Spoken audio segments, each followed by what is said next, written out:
بسم الله الرحمن الرحيم إن الحمد لله نحمده ونستعينه ونستغفره ونعوذ بالله من شرور أنفسنا وسيئات أعمالنا من يهده الله فلا مضل له ومن يضلل فلا هادي له وأشهد أن لا إله إلا الله وحده لا شريك له وأشهد أن محمدا عبده ورسوله. After praising Allah the Almighty subhanahu wa ta'ala and passing salutation upon His Messenger Muhammad, may peace and blessings be upon him, we go ahead with our journey with this Hajj. We will start with an introduction, inshallah, talking about the excellence and the Hajj al-Mabrur, and also we'll be talking about some important issues concerning the Hajj, and also we'll talk about preparation and what you need to take, essential packages, essential things, and then we'll talk about when is the Hajj to be taking place and where to take place. And then we will talk about the geographical locations of those Hajj, something called Miqat, those are the stations, and we'll talk about Ihram of Mecca as well. Talk about the journey in I would say in summary, where you do, most of you going to go to Jeddah, yes, go to Jeddah, right, okay, some of you go to Jeddah, then they go to Medina and then they go back to Mecca. Some of you go to Jeddah and go to Mecca straight away. So who's going to, other than Jeddah, the first step of you? Nobody? Who's going to Jeddah? So you're going to China? So the one who made Hajj, please can you speak to me so I can ask them. The one who's going to Jeddah, please put your finger up. The one who is not landing in Jeddah, put your finger up. There were lots of people who are making Hajj like this. Maybe they don't know. You don't know where you're landing. You haven't got the Hajj package. Okay. The one who's landing in Jeddah, are you making, anybody who's making Umrah straight away, straight away, or they got to go to Medina first? Umrah straight. Umrah first. Yeah. So, alhamdulillah, none of you is going to Medina first. Okay, good, that's good.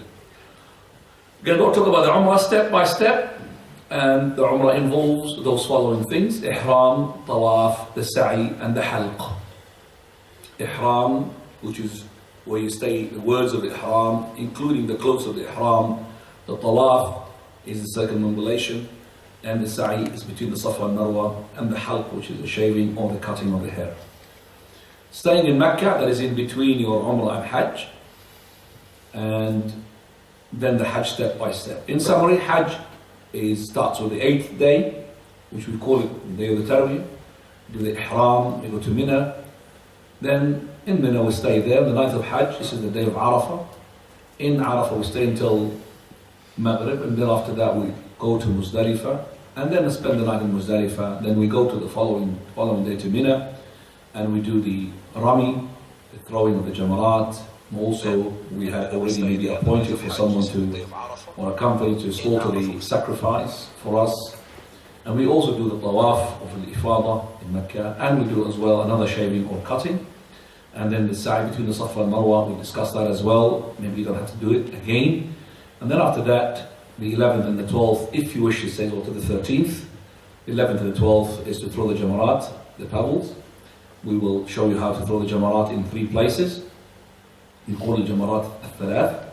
And then after that, the last day, which we go to Tawaf al-Wada', farewell, circumambulation, and you finish the Hajj. So let's just, now, I'm going to, maybe the visiting of the Medina, and maybe we will talk about the Medina issues, but if we have time. So let's just go to excellence of the Hajj. Excellence of the Hajj, so for those who are going to Hajj, well, alhamdulillah, we are happy for you, and we hope that we're going to be as well following you, inshallah, very soon. That is the Hajj, basically cleans the person from the beginning to the end. So he's like his mother's been giving birth to him. Prophet ﷺ said, whoever performs Hajj and does not commit any obscenity, nor commit any evil, will return as sinless as a newborn child. Within the Hajj, there are rituals they're going to be doing, and those rituals are mighty in terms of rewards, let alone the day of Arafah, in which Allah will free the people from the hellfire. So your Talbiyah, your Takbir, your Tahleel, your Tawaf, your shaving of the head, your Zamzam, all of that is rewardable. For those who are afraid of that their money will go down and they're going to go poor because they're going to spend about £5,000 for the Hajj, let me tell them that the Hajj will make them richer. Prophet said, alternate between Hajj and Umrah for these two, remove poverty and obliterate sins. They will remove the sins completely. How? Just like the blacksmith's bellows removes all impurities from the metal, like iron, gold and silver. The reward for Hajj, Mabrur, is nothing shorter than paradise. And Al-Khattabi says, let him die as a Christian or a Jew. Let him die as a Christian or a Jew. Let him die as a Christian or a Jew. 3 times he said it. A man died and he did not perform Hajj, yet he was able to do Hajj, whether financially or physically, and his path to the Hajj was safe, and he did not do Hajj. Let him die as a Christian or a Jew. That's how bad it is. So if a person is capable of making the Hajj, and yet he does not do Hajj, it's dangerous. And the Prophet ﷺ, he said that the best jihad, for the sake of those women as well, the women who cannot make jihad, is the Hajj. This is a Hajj where the jihad, there is no fighting to it. So the jihad for the women is Hajj. For jihad, we don't really ask the women to go and start fighting, training the weapons and all of that. It's not for the women. But we say to them, this is the Hajj, is their jihad. The jihad is their Hajj. And we have, as I said, a mighty hadith from the Prophet ﷺ, what explains what you get for everything that you do in the Hajj. Uncle, here is Uncle? Okay. Well, he can hear me, yes? Yes. Well, the uncle likes me to narrate this hadith, that's why. The hadith is in Sahih at-Targhib, Shaykh al-Albani rahimahullah. On the authority of Abdullah ibn Umar, he said, I was sitting with the Prophet ﷺ in Masjid Mina. Masjid Mina is Masjid al-Khif. Big masjid there. 70 prophets have prayed there. A man from the Ansar and a man from Thaqif came to the Prophet ﷺ and they said, Salamu alaykum. Salam. Prophet of Allah, we came to ask you. He said, if you wish, I will tell you what you are about to ask me, or you go ahead and ask me. He said, no, Messenger of Allah, you tell us. What are we about to ask you? So it's like the revelation told the Prophet ﷺ. So the Thaqafi, he said to the Ansari, you start first. He said, Messenger of Allah, tell me what I came to ask. He said, you came to ask me about what do you get in terms of reward when you come out from your house heading towards the Bayt al-Haram, that is Mecca. And what do you get as a reward if you pray the 2 rak'ah after the Tawaf? And what do you get when you make the Tawaf between Safa and Marwa? You call it Tawaf as well, Sa'i call it Tawaf. And what do you get when you stay in Arafah? And what do you get when you throw your jamarat? And what do you get when you slaughter the animal, the sacrifice? And what do you get when you shave your head? And what do you get when you make the Tawaf over the Father? He said, by the one who sent you the truth, Messenger of Allah, I came for this. This is my question. So the Prophet ﷺ, he said, very good.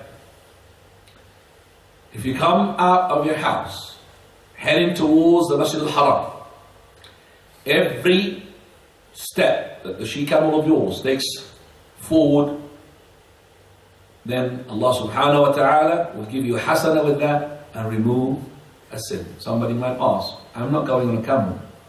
What sort of reward I'm going to get? Brother, don't get involved into these issues and camel and I'm going by a car or a bicycle, whatever. You know, I mean, imagine how many steps that the camel is going to go from the Medina to Mecca. It's a lot of hasanat. So don't worry, if you're coming from the UK, it's going to be much more than that as well. Many steps. So it's a lot of hasanat and a lot of sins being removed. As for you to rak'ah after the tawaf, it's like you have freed a slave from the son of Ismail. You don't have a slave these days, do you? So you can free a slave just by making it 2 rak'ah. As for your tawaf between Safa and Marwa, which we call it the Sa'i, it's like you have freed 70 slaves. As for you standing on Arafah, for verily Allah Azza wa Jal descends down the way which is suitable to His Majesty, to the nearest heaven, and He would boast before the angels. He would say, look at my slaves, they're coming from far and near, with uncombed hair. They are seeking my paradise. For verily, if your sins is to be as many as the particles of the sand, or as many as the drops of the rain, or as the froth of the scum of the sea, then I would have forgiven it. For verily, go ahead and leave Arafat, my slaves, for your sins have been forgiven. And not only that, for those you have interceded for as well. So for those people on Arafah who intercedes for somebody else, also Allah will forgive for them. As for your throwing the Jimar, for every stone you throw, a major sin will be removed. And as for your slaughtering your sacrifice, this will be saved for your Lord, with your Lord. And as for your shaving your head, for every single hair, you get a hasan, and you get a sin removed. Somebody might ask, I'm bald. What's going to happen to me? Got no hair. Don't worry, brother. Allah will give you. So you're not going to be having no hasanat and no sins because you're bald. So you don't have to worry, go and plant some hair in your head in order to get the hasanat. As for your tawaf, which is the ifadah, for verily you make the tawaf and there will be no sins upon you. An angel will put his hands between your shoulders, even though you're not going to feel that angel. An angel will put his hands between your shoulders. Well, you've got two angels on your shoulders, you don't feel them, do you? Writing your hasanat and sayyah. And he will say to you, go ahead now, do as in from now, for everything in the past has been wiped off. That's why Hajj, as I said, I envy with sort of joy to the brothers that they're going for Hajj. And if I had the capacity and the capability from every angle to make Hajj, I'll do it every year. Hajj Mabrur is the Hajj that is accepted. Hajj performed with the intention of seeking Allah's pleasure, not seeking to get the title Haji. Some people, they go there. Like a person make an engineer, E-N-G, or doctor. So you're getting not the title Haji, you're coming for the title of what? Of the Hasanat, coming for the sake of Allah. Hajj performed in accordance with the Sunnah of the Prophet ﷺ. The Prophet of Allah, he said, خُذُوا عَنِّي مَنَاسِكَكُمْ. Take the rituals of the Hajj from me. Hajj conducted with full obedience to Allah, and which is not followed with a'udhu billah, disobedience, which will be a sign of non-acceptance. Hajj, which will include righteous good deeds, such as providing poor people, and as well spreading good words, and adhkar, and all of that. Now the important Hajj of the issues, this is to do with fiqh of the Hajj. I haven't done everything there, but this is the important thing. Hajj is the fifth pillar of Islam, and Hajj and Umrah are obligatory only once in a lifetime. If you did Hajj when you are a Muslim, and God forbid you return back to kufr, maybe you were a revert, for example. If you made Hajj after you became a revert, became a Muslim, and then God forbid you went back to your kufr, and then you went back to your Islam, can I ask the brothers, is this Hajj counted or does he do it again? Put your finger up, I'm asking. This person is a revert. He came back from Christianity to Islam, performed Hajj. After the Hajj, a'udhu billah, he went back to Christianity. Then after that, he went back to Islam. And I'm telling you, this happened with a person. He went 4 times Christianity, Islam, because he's too old. And now he's in the Christianity. Allahu Musta'an. I'm asking, if he died on Islam, does he then need to perform the Hajj again or not? Yeah. Huh? He does have to? He does. Remove it. Yes, He does. He said he does. Okay? Yes? I just had the idea. What I was thinking No. Give me the answer, no ideas. Yes or no? Was it going to be valid or not? No, it doesn't. It's not valid? He doesn't have to do it again. Okay. Who says that he needs to do it again? Put your finger up. No, mashallah, most of the brothers. Who says that he doesn't need to have to do it again? Only 3 people, 4 people. You're right, guys. You don't have to do it again. You don't have to do it again. Because it's accepted. Once you do it, in Islam is accepted. And this is from Allah subhanahu wa ta'ala. Allah give it to you, as long as you did it when you're Muslim. So it will not invalidate that. I'm not going to go into the proofs for this. Let me just go to the second. Hajj and Umrah are obligatory as well. Third point, Hajj was made obligatory on the 10th year after Hijrah. You know what's important about this? Because if it was made obligatory before that, the Prophet of Allah, when did he perform the Hajj on the 10th year after Hijrah? So if the Hajj was not made obligatory on the 10th, was made well before, then the Hajj will not be compulsory as soon as you get what? The capability. Do you understand that? So that is why it's so important to know that when Hajj became obligatory, the Prophet of Allah performed it. It's not became obligatory a long time ago and the Prophet of Allah kept postponing it.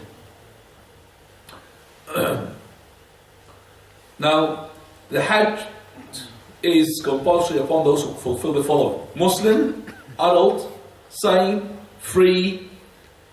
That means if he's not a Muslim, no Hajj. If he does Hajj, he will not be accepted from him. Even if he turns to Islam, he has to make it what? Again. Because he has done it when he's a kafir. Adult, that means if he's done it when he's not an adult, it's a child, then he has to do it again. He will be rewarded. But if he reaches adulthood by a wet dream, or by the pubic hair, or by reaching the age of completing of 15 years old, Islamically, and that is when he was on the day of Arafah. In the day of Arafah, he completed his adulthood, and there is no Hajj needed for that after this. Do you understand that? So he had his adulthood on the day of Arafah, then he will have his Hajj counted for him. Capability of sane, that means he's insane, there's no Hajj on him, there's no Salah, nothing. Free means if he's not free slave, then he's a property of his master. There's no Hajj compulsory upon him.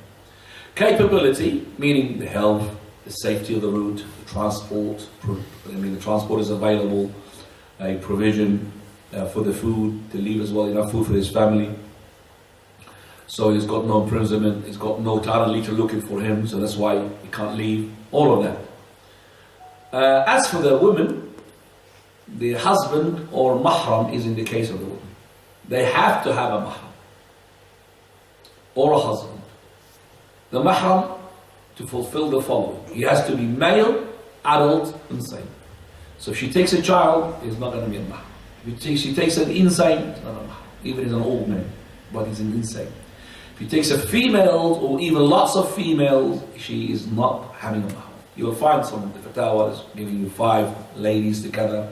There's no proof for that. It's even the madhab al-Shafi'i. There's no proof for that. Any woman leaves to a traveling distance without a mahram, she does not believe in Allah in the name of Allah. Prophet of Allah, he said it like it's a major sin. You have to have a mahram.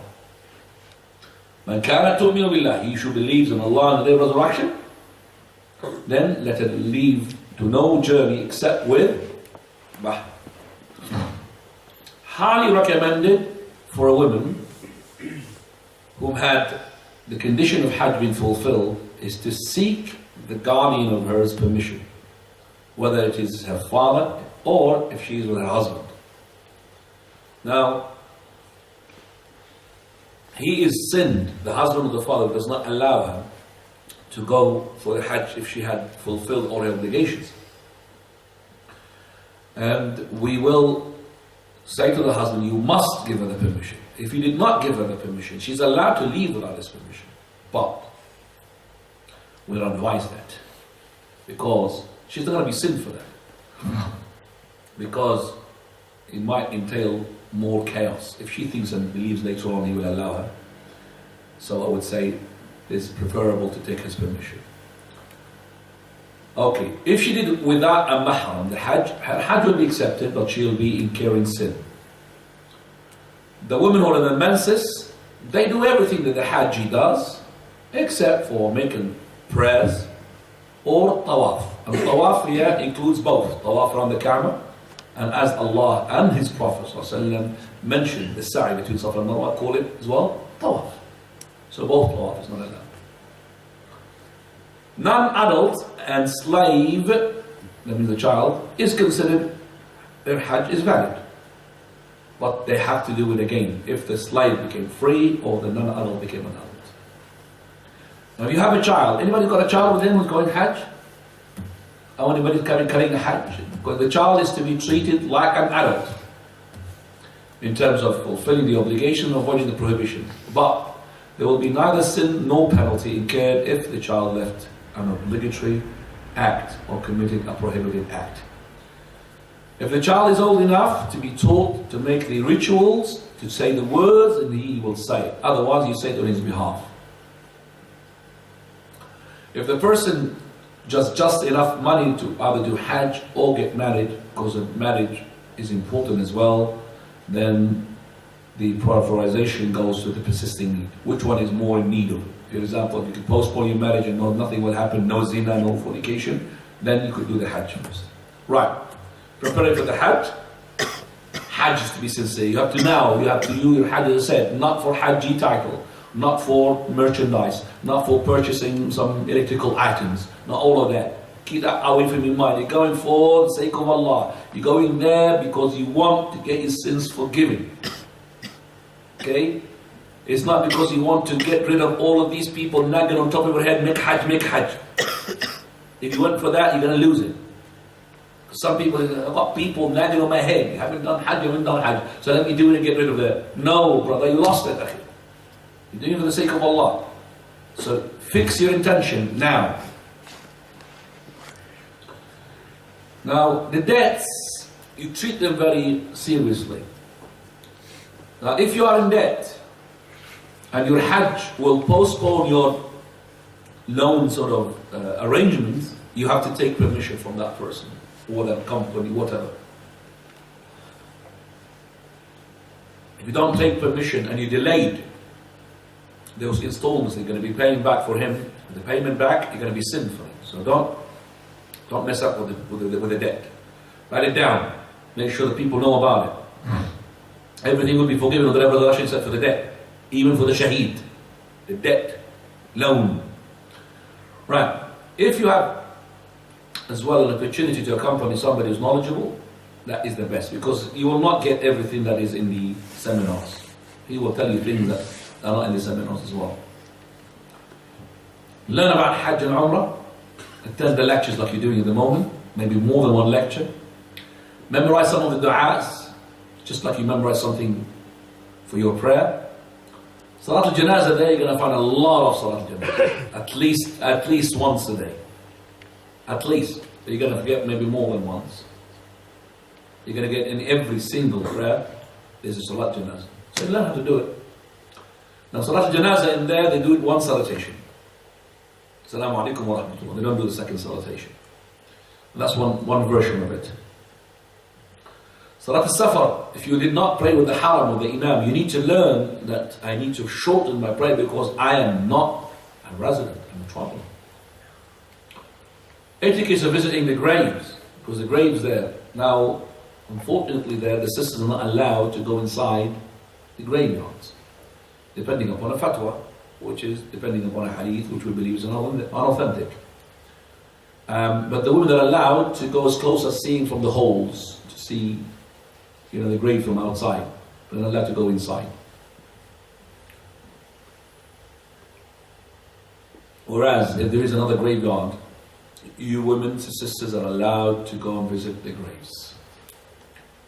And that is 100% inshaAllah correct fatwa from our scholars, because of the hadith of Aisha radiallahu anha. She was visiting the grave of her brother after the death of the Prophet. Medical checkup, very important, because you need to make sure that if you are in some sort of circumstances that where you need doctors to get your prescription, everything ready. Okay, the debts here that I'm talking about, which I've talked about already. This is all of it, the debts. So the debts here, I'm going to skip it because I've done it. What to take, prepare travel documents, of course, and that it will be for the company of yours. It will get prepared for that, inshallah. Make things that really light. Don't take things heavy. Everything there is available. Your mobile, yes, is very important, because your mobile now is everything. Your booklet for dua, your booklet for, and your mobile for your, it's everything your mobile, except for being a wife or a husband. Right, valuable things, maybe you don't need to take them. As for money, Your pound is down, by the way. This year. It's not as good as last year. You're going to get about 4.5 maybe riyals. Before I used to get 6 point something riyals. Right. Essential items, ihram towels. Because you're going to make your ihram before you landed to Jeddah, you know that. So you have to put your ihram clothes before you board the plane. If you want to board the plane and put the ihram, it's up to you. I don't think the toilets are big enough for you to maneuver a pound, but you could do it. You could put the ihram clothes today if you wish. 2-3 months before the time if you wish. So that's up to you as well. These are for the men. Ihram towels, you have to buy them, get them prepared. Brothers, ihram towels are ihram towels. It doesn't mean that you have to be with no stitches in it, because people think, oh, it's got no stitches. It's not right. Regardless of what towel you're going to take, they have been made by stitching as well, by spinning threads into the machine and making it like that. So regardless, it's stitched. What is not allowed is to the one to put on something which is stitched or made to fit a limb, like a shirt, like an underwear, like a vest, like a jacket.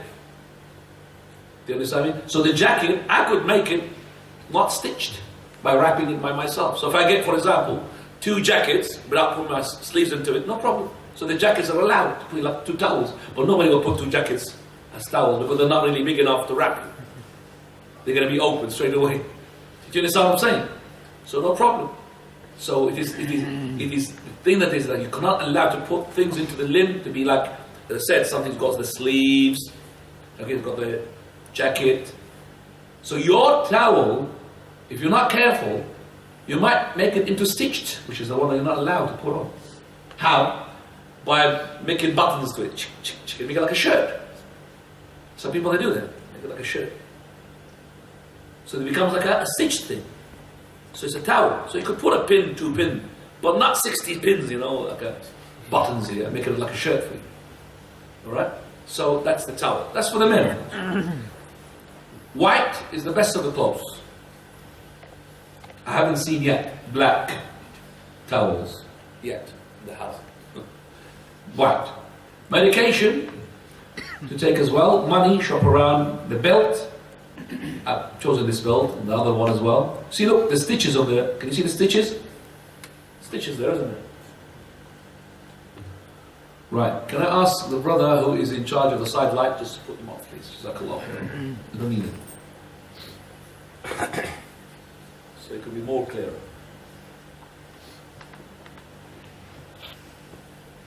Jazakallah. Much better. Right. Okay. Also, the clothes, comfortable, modest clothes, sherwal, Pakistani, kamisa, all of that. This is, thobe. This is not to do with the ihram. This is to do with when you are there. Women wear their normal, comfortable clothes. Avoid anything that will bring you heat. It's really hot there, very hot. I'm having some live link up with the brothers who are there. Very hot. But I mean, hellfire is hotter. So this is. Bargain. Socks. Men are allowed to have the socks, not on the side of the ihram, and the women, of course, could have them. It's for the voluntary tawaf, because the voluntary tawaf, you don't have to be on the side of the ihram. The socks in the ihram, they're not allowed. As for the women, they have to cover themselves. So those voluntary tawaf, you could have khuf, could have socks, whatever, for the men. Slippers, sandals, comfortable shoes. Now we're going to talk about the shoes in a minute, inshallah. We're going to allow or not allow. These are the ones which are good. I don't like that one on the left-hand side, because it really brings you sort of sore toes in between, that one thing in between. But this one is okay. So look, let's go like a sandal. Sandal? Yeah, sandal. So no problem. Right, for sleeping, that is in the night of Muzdalifah. Please ask your company, are you going to provide us with something in the night of Muzdalifah? Ask your company. Because night of Muzdalifah, there's no hotels, there's nothing. I call it the 100-star hotel, because you've got lots of stars on top of you, mashallah. There's no stars. So you have to ask, you can either provide you with this. If you haven't, then a light sort of foam, camping mat or blanket would be handy for that. It's very warm there. You don't need anything to cover you, but it's good because it assists to cover themselves as well. For those who are not comfortable to sleep on rocks and stones, traveling pillows will be handy. You could just put the air into it. And it's a night which is a very hard night, like almost there. But you're going to sleep because you're going to be so tired. Those things are allowed as well. Maybe they're handy for you. People that can't sleep except with earplugs. Okay. This is called Tawaf Sa'i counter. Some people keep losing on how many Tawaf I did. And believe me, if you missed count, and they're going to do another one, it's not really easy. It's not like doing the rak'ah. So it's so it's better to have something that you're ready to keep forgetting. Something to count your sa'i, how many Tawaf I've done. If you missed one sa'i, the sixth, third or the fifth, so that means you're going to do 2 extra in the sa'i. Within the Tawaf, you can do 1 extra. So make sure. You're going to get sweat there. So lubrication and getting clean is very important. So you could really have it all the time. Shower, no problem. Have a shower as much as you want. There's availability there because of the sweat. And I know that you're going to get rashes. You're going to get skin-to-skin friction. So those things are very important, especially in the area which is inside, that you need to put something to lubricate. Believe me, if you don't have that, you're going to have inflamed skin. And you could be even stopping sometimes the Hajj ritual because of that. You have to stop, because you can't move. Can't go anywhere. It's killing you. Okay? So if you can take with you maybe special cream. We put it in Arabic for the smart. Smart means the rash, which is the body. What do you call that when the skin gets inflamed? Rash, is it? Well, nappy cream. Nappy cream. Yeah, nappy cream is good. Soothes cream. Soothes cream. That's the one. Soothes cream. That's the one. That's good to take it with you. Take it with you. You don't have time to buy it from there. Vaseline is very good if it's original. If it's American. Get something which is proper. Don't get the Vaseline which is not proper. Because some of them are really bad. I know that the ones we made in Jordan are really bad. A bag to carry your shoes, slippers, very important, because if you put your slippers outside, you might not find them when they come back. I tell you what, 90% is not found. 90% is going to be gone. Somebody will take them and he'll make fatwa of himself. He will get another shoe. He'll make fatwa of himself.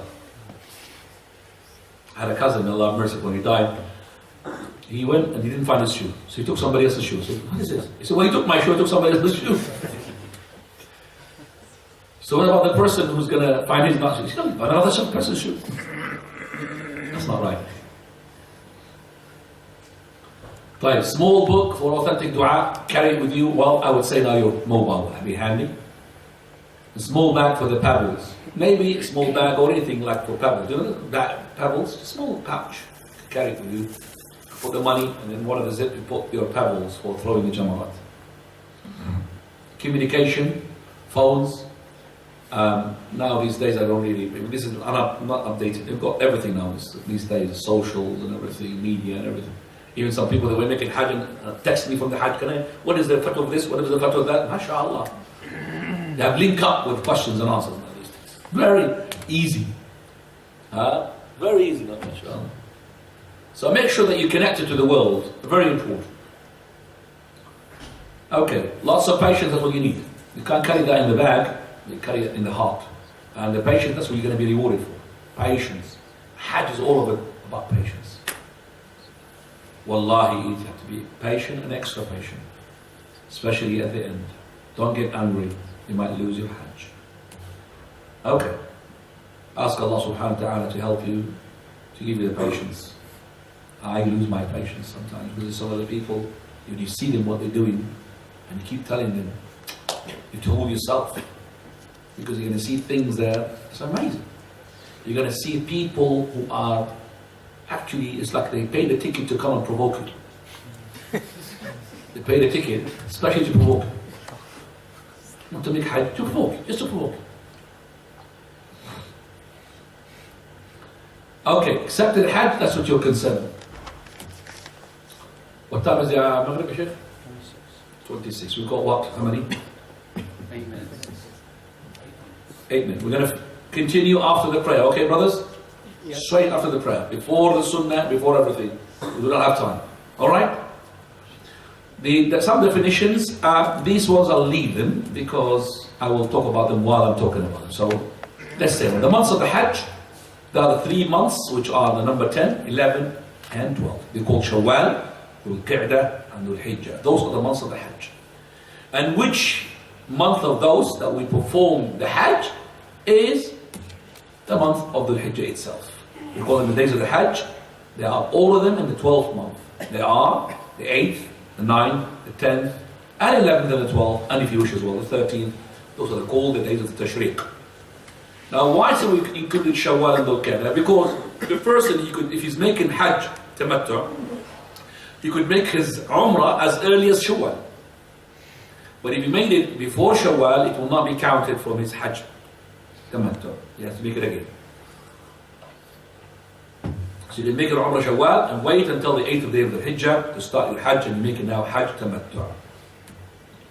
Kinds of Hajj, there are always 3 types they call you, but what we believe, Wallahu A'lam, is that the Prophet Sallallahu Alaihi Wasallam, he commanded the companions, after it's been shown to him, that the Hajj that you should do is the Tamattu. Only the Tamattu. Don't do Qiran, don't do Ifrat. Even if you haven't got the sacrificial animal. So if you haven't got it, you could just borrow the money, and it's very cheap. If you're paying £5,000, mashallah, for your Hajj, the sacrificial will not cost you more than 60, 70, 80 pounds, 200 pounds, 100 pounds maximum. 100 pounds maximum. Okay? So you could make your what? You could borrow that money. If you can't borrow, then you could fast the 10 days.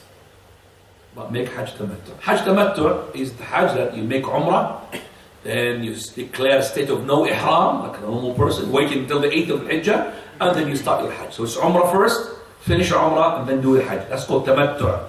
And Tamattu in Arabic is, I am enjoying it. Mutamatti'. I am enjoying my Hajj. I am enjoying because I'm doing the Umrah, I'm taking off my Ihram, then going to the Hajj. Whereas the Qiran, that you're putting the Umrah inside the Hajj, and the Hajj on its own is without Umrah. Right. The Prophet ﷺ commands his companions to do Tamattu', even though he himself, he did the Qiran, because he didn't know. And he went with the Hadi sacrificial. And when he had brought the Hadi, he couldn't really break off his Ihram from Qiran. And he said to the companions who did not bring the Hadi, the sacrificial with them from the Medina, because they cannot finish until حتى يبدو الهدي محلة. Then let them continue. If they haven't brought the Hadi with them, let them break off and make it Tamattu'. And he said, if I knew what is happening now before I did what I did, I would have not brought the Hadi, sacrificial animal, with me. So it is the Tamattu'. What time left? How many minutes? 5 minutes left. Just keep reminding me, please. I forget. Where is it located? Okay. Mawaqit is the plural of Miqat. Geographical boundaries. The person may not pass them if he's intending Hajj or Umrah without declaring the state of Ihram. Whether it's Hajj or it's Umrah. Now these Mawaqit, if you cross them without making Ihram, then you have to go back. Now, if you did not go back, you'll find that the fatwa changes here, or varies. Some of them they say you have to slaughter. But there is no proof to slaughter. There's no proof to slaughter. But you're going to be sinned. You have to return back to your Ihram. So if you passed it, you go back. Take a car, whatever. Right. The Mawaqit is being mentioned in the hadith of the Prophet ﷺ. There are 5. They are Dhul Hulayfa, Al-Juhfa, Qarr al-Manazil, Yalamlam, and Dhatu Irq. Those are the 5 places. You could see them there on the map. Okay? 1, 2, 3, 4, 5. You can see there, Dhul Hulayfa on the top. This is the one that's, you can see, the farthest away from Mecca. 255 miles.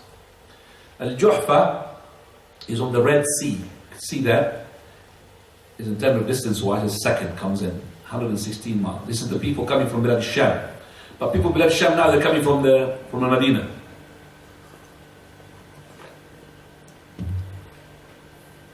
Right.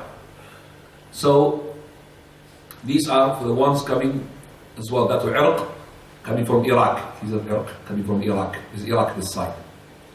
Qarn al-Manazil, for the people coming from Najd, because Najd is here, all of the area of Najd, in this area. This is Yalamlam, for the people coming from the south, from Yemen, and other ones in the south. So if you are flying now, you're going to be flying from here. Either going to be coming this way, or you're coming that way, with a plane, of course. So the plane, if it is a Muslim plane, then they will know. You understand me? They will know and they will tell you, because the plane goes very fast. So if you are going by car, then you will know where you're going, passing this one or in parallel to that one. So you will know when you could go back, because car is not really that fast. When you're plane, so if it's not a Muslim plane, it's British Airways, they're not going to tell you. I don't think I've ever told you, I've told me. So I would presume, I would make an assumption, an estimate. So if you're not sure, then at least an hour before landing. 1 hour before landing. Because if in the car you have to do it close by or on the Miqat. But in the plane, no problem to do it before the Miqat, because you're not sure. But if it's a Muslim plane, normally the case they will tell you. If it's a Muslim plane, normally the case. How many minutes? 1 minute. So after we'll continue, inshallah. Jeddah, by the way, if you notice, Jeddah is inside here. Can you see Jeddah? It's not a Miqat, it's inside the Miqat. So if you landed in Jeddah without making the Ihram, you have made a mistake. Well, stop here, inshallah, and everybody return back to the role.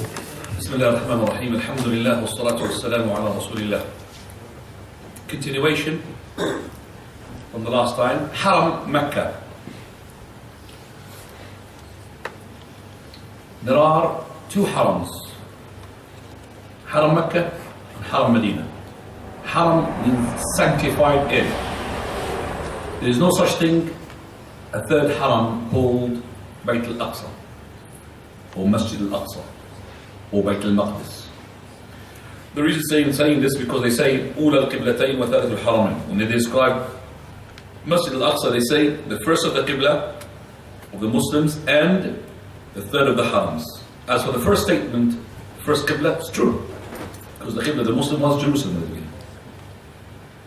I should call it Bayt al-Maqdis. But to say the third of the harams, no. Only two haram, Mecca and Medina. They are the sanctified area. I'm not saying Bayt al-Maqdis is not a blessed and holy place. It is. But sanctified has got specific things. We're going to see them in a minute. That is, Ibrahim alayhi salam, he is the one who made Mecca a sanctified area. And the Prophet Muhammad sallallahu alaihi wasallam, he is the one who made Medina as a sanctified area. Now, there was being flags to put for the Medina and Mecca to indicate the area and the boundaries of the Haram. Haram of Mecca is about 212 miles square mile. And let's just see now what is implemented for the Haram. Follow. The plants must not be cut. So the green trees and the, within the Haram, it's not be what? Supposed to be cut. Whether you're in a state of Ihram or not as a Ihram doesn't. So the green plant is not supposed to be what? Cut. If it's dry, it's about to die, that's something else. The only green that can be cut is the idkhir, which is the grass.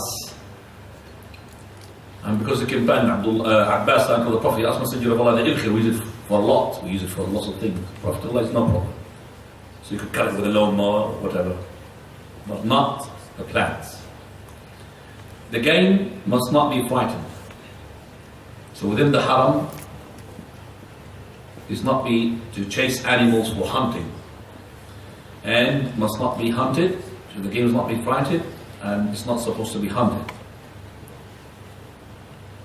So if you're in a state of ihram and you hunted an animal, then there will be a penalty incurred. And if you want to know what is the penalty, if you hunt an animal, please inform me, because these are search. So that is in itself fiqh by itself. What sort of penalty? If you hunt a deer, what is equivalent to that to slaughter? You're not allowed, when you're in a state of ihram, something else as well, to point for a head, can't hunt this. But this is whether you're in the haram or not of the haram, it's different. The state of ihram, whether you are inside the haram or outside the haram, you're not allowed to hunt. We're going to do that, talk about that. But this is for the haram of Mecca, whether you are in a state of ihram or not in a state of ihram, whether you are making Hajj or making Umrah, you're not allowed to hunt, you're not allowed to frighten the game. Article lost cannot be picked except if you want to hand it in to the lost and found properties or lost and found offices. But you're not allowed to take it for yourself. Like you could do that if you found something outside. Then, if it is valuable, then you make to the other people known that I found something, and anybody wants to find it. If you want to just looking for it, it's with me. After 1 year, it becomes yours. But still, after 1 year, it becomes yours. You could use it even if somebody came after that and he claims it, and you are supposed to give it to him. But you don't have to give it to him one go if you can't afford it. If you understand. Let's say you found £1,000. In the haram, you have to hand it in. Not in the haram, 1,000. You tell the people, I found money. You don't tell them how much because some people claim it. I found money, quantity. So the person when he comes, you ask him what sort of purse, how many pound notes, is it 20 pound notes, 50 pound notes? Then if it says, so you keep it with you, the 1,000. You could use it, but it has to be available. As soon as the person comes, you give it to him. First year. After the year, it's yours. But if he came after 2-3 years, and you were poor, and he wants his 1,000, you say, okay, yes, I found it, but I can't give it to you now. I have to give it to you after a while. Because you used it, you were after 1 year, you're allowed to. Not in the haram. Not to bear arms or fighting in it. And these restrictions apply also to the haram of the Medina. These are the signs indicating the boundary of the haram. It's like a big massive pillar, says beginning of the haram. Can anybody tell me what is on the other side? End of haram boundary, okay? So this side will be beginning. So that car, the Cressida, you see that? Is it inside or outside the haram? Inside. SubhanAllah. That car, is it before the pillar or after the pillar? So is it inside or outside? Inside. Because this is the beginning. So when you pass this point, you're going, so that house, that building is inside. This sign here on the left hand side is what? Outside. Okay? Right. Haram map. This is the Masjid al-Haram. This is the city of Mecca. This area, which is the one, the big one, which is this one, these are the Haram area, sanctified area. You have Mina inside it, Muzdalif is inside it, Jeddah direction is this way, Medina is this way. But look, those are the places with the stars. Can you see the stars?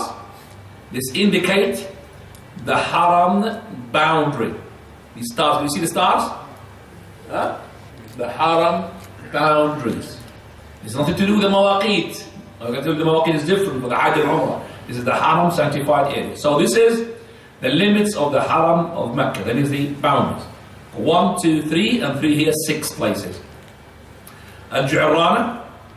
This is when the Prophet of Allah made Umrah from there after he had made the Battle of Hunayn. And Nakhla and Arafah. And also Adah, Libn, and Hudaybiyah, and the Tan'een. Those are the mileage-wise. Tan'im is about 4.6 miles, and Nakhla is about 8 miles, Al-Hudaybiyah is about 13.5 miles, Allah Libin is 10 miles, Mount of Arafah 13.5 miles, and Ji'rana 13.5 miles.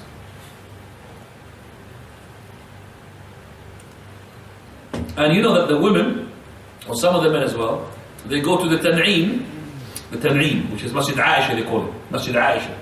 And they make Umrah from there. And they keep making Umrah, coming back. This is not right. This is not right.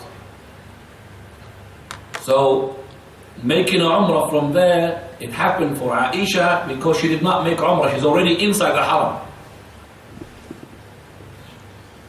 And when Shaykh Al-Albani used to ask, can I make Umrah from the Tan'im? He said, yes, if you are like Aisha, that means menstruating. If you menstruate, no problem. So, there's no Umrah from there, you think. Mawaqit. So this is Mecca, this is the Haram of the Mecca, and this is the Mawaqit. Can you see the Mawaqit now? Dhul Hulayfa, Dhatu Irq, Qarn al-Manazil, Yalamlam, and Al-Juhfa. So when you make Ihram, for state of Ihram, you make it from here, from all these area outside. You can't pass this area until you declare state of Ihram. If your house is inside, you make Ihram from that place. You don't go back. You don't go out. Right. Jeddah, you could see it inside the Mawaqit. It's not a Miqat. Umrah, now, step by step. The summary is as follows. Ihram, Tawaf, Sa'i, Halq. Umrah is finished. That's the summary. Ihram, the circumambulation. Sorry, Ihram is the declaring of state of Ihram. Tawaf is circumambulation. Sa'i is going between Safa and Marwa. Halq is to cut or shave. If you are coming from outside, like Africa, Europe, Medina, whatever, outside, and assume Ihram, okay, at or just before the Miqat if you're flying. That's area A. Outside. If you're coming from B inside, then you are within the Mawaqit, so you declare Ihram from your place. You don't go out. This is B. All of B. If you are in C, then there is no Umrah on you. That means if you are Makkiyan, they don't do Umrah. You know, if you are a Makkiyan, there's no Umrah on Makkiyans. The Makkiyan people, they don't do Umrah. They make what? Tawaf. Right. Ihram, preparation for it. It is recommended to take a shower. Now, I don't think you're flying by a special Virgin, maybe plane, or got a shower there inside. So I would say your shower is what? Before you board the plane. Okay? So that's the sunnah. It is permissible and advisable to clip mustache, nails. So do that before you board the plane. Get that ready, because you might stay 2 days, you know, before you start clipping. Especially if you're doing Hajj, you're going to start for 5-6 days. So I would say clip, and you know, make sure that you are ready for that. And as well, the Suda what? Suda cream? The Suda cream. Very important. Now it is permissible to put perfume on your body, on your beard, on your head. Our brother, may Allah mercy upon him, Izzat Khadr, Shaykh Abu Abdullah, he said that I was with the Shaykh Al-Albani when we were making Hajj. So before we assumed the Ihram and everything, he said, I put the perfume on top of the Shaykh. I showered him with the perfume. Like the Prophet ﷺ. But not onto the clothes of the Ihram. You put it on your body, and you put your clothes on top of it. You might touch it, doesn't matter now, but you don't put it on the clothes, you put it in your body. Put Ihram garments, that's for the men only. Women, normal clothes. Pray the Salah, if it is time for it. Pray 2 rak'ah, if you are making your Ihram from Dhul Hulayfa. Now if you are flying, you're not going to have that. Because You have to be in the Hulayfa to pray, not flying like a rocket. You have to be in that valley. And these 2 rak'ah is only for the Hulayfa. It is not like people think 2 rak'ah for Ihram. There is no 2 rak'ah for Ihram. Okay? No 2 rak'ah for Ihram. So if you're flying, those 2 rak'ah is not there. Now, up to this point, even you put your Ihram clothes and everything, you have not yet went into the Ihram. You are still prepared. As with the intention, everybody who has booked his flight now, or was about to book his flight, has made his intention. This is your intention, not to make the Hajj. But the intention is different. Like for example, we have an intention to do the Isha, isn't it? Are we going to do the Isha prayer or not? Now, but when do you start the prayer? When you say what? Allah. So we have intention to do the Umrah, but we're not in Umrah until we say the words. Those are the words you're going to be staying in. Labbaik Allahumma bi'umrah. Once I say this, like I'm saying Allahu Akbar for Takbirat al-Ihram. So this is like saying Allahu Akbar in the prayer. So from this point, you are in a state of Ihram. Now, it is recommended to say the following with that. And that is, Allahumma umratan la riya'a fiha wa. If you haven't said it, no problem. I intend, O Lord, this Umrah to be sincerely for you. No showing off. Allahumma mahilli haythu habastani. This is important to say. If you haven't said it, no problem, but there will be a problem if something happened to you and you could not continue. It says, O Lord, I declare a state of no ihram. Wherever you restrain me here either by illness, breaking bones, something had happened, an accident. So if you are about to do the Umrah, you slipped and you broke a bone, God forbid, you can't continue. If you said these words, you put your clothes on and everything, and that's it. No problem. You haven't seen these words. Once you take off your clothes, now because of the illness and everything, number one, you have to pay the penalty. That's a sheep. To be spoken there. Number two, you have to do this Umrah the following year. Straight away. So this Umrah becomes a debt. But if you say these words, nothing happens. No penalty. So you say, Oh Lord, I declare that I don't want to be in a state of Ihram if I've been restrained. Who restrained you? Allah the Almighty. Something had happened. An accident. The Talbiyah is allowed. And this is the Talbiyah. Labbaik Allahumma labbaik. Labbaik la sharika laka labbaik. Inna alhamda wa ni'mata laka wal mulk la sharika laka.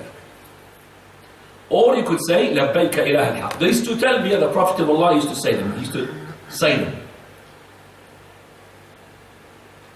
Now, it is natural that the person who's louder, everybody will make Talbiyah with him. There's no problem. Naturally. Synchronizing is not right. But natural synchronization of the voice is no problem. As I said, the louder person will always pull everybody with him. It is recommended to keep the previous Talbiyahs all the time. Now, Talbiyah is allowed. Companions used to lose their voices in a place called Ar-Rawha. And you know what's Ar-Rawha? It's a place about 36 miles away from Medina. Lose their voices. So the louder it is, the more rewardable it is. That's for the men. The women, they make Talbiyah amongst themselves. No harm if they have their voices being reached to the men, as long as there's no fitna. And there's Talbiyah which is being approved by the Prophet of Allah, لبيك ذا المعارج, لبيك ذا الفواضل, or لبيك وسعديك والخير بيديك والرغباء إليك والعمل, or لبيك مرغوبا أو مرهوبا, لبيك ذا النعماء والفضل الحسن. Also you could say La ilaha illallah in between. La ilaha illallah, La ilaha illallah. Right. So it is obligatory to say the Talbiyah loud. It's not just recommended, it's obligatory. Especially when you're going up and down in the hills. So it is against the sunnah if you do it in low voice. Companions lose their voices at 36 miles, called Rawha. In the case of the Umrah, Talbiyah should be continued until you see Mecca houses. Khalas. Because you'll be now busy. But if everything is being prepared for you, mashallah, the hotel, you can keep making Talbiyah until you go to the Haram itself. Do you understand me? Because the Prophet of Allah, the companions, to stop the Talbiyah because they need to prepare. So if you're prepared, keep it until the Haram. But the Talbiyah, once you see the houses of Mecca, you're allowed to stop. Right. I'm saying the last point, you see that Talbiyah in groups against the Sunnah. That is the deliberate synchronization. It's not right. Especially those songs going around, the melody. I mean, that doesn't give you the flavor of Talbiyah. Talbiyah, I have made Talbiyah with students of knowledge, not to say scholars, and they were making the Talbiyah and they were loud, and plus you could see because some of them cried when they made the Talbiyah. But the Talbiyah is just like a song. And you like it. Labbaik Allahumma labbaik, labbaik la sharika labbaik. It's a song. Inna al-hamda wa ni'mata laka wal mulk la sharika lak. You don't feel like there's heart in it. Inna al-hamda wa ni'mata wa laka al-mulk, remember that has to be together. Because it's not Inna al-hamda, comma, wal ni'mata, comma, laka wal mulk, comma. It's not right. Inna al-hamda wa ni'mata laka wal mulk is one. How did I learn that? Not from a book. I learned it from the scholars. When you travel to a scholar, you learn from him. Inna al-hamda wa ni'mata laka wal mulk. One sentence. It's not Inna al-hamda, you break it. Why do you break it? For the melody. For that song. No, don't break it. Inna al-hamda wa ni'mata laka wal mulk. So your Talbiyah is exactly like when you make your qunut for the witr. Remember? Qunut for the witr is what? Not a melody. Qunut. Allahumma hdina fi man hadayt. Not the qunut of وللأسف regrettably is a haram qunut. Prophet ﷺ, he says, Jibreel alayhi salam, that is Jibreel. He came and commanded me to command my companion to raise up their voices with the Talbiyah. And the Prophet said, the best of the Hajj, al-Hajj wal-Thajj. Hajj, raising up the voice in the Talbiyah. Thajj, slaughtering, sacrifice. Prophet of Allah said, any person making Talbiyah, and everything on his right, and everything on his left, and every tree and every stone will make Talbiyah along with him.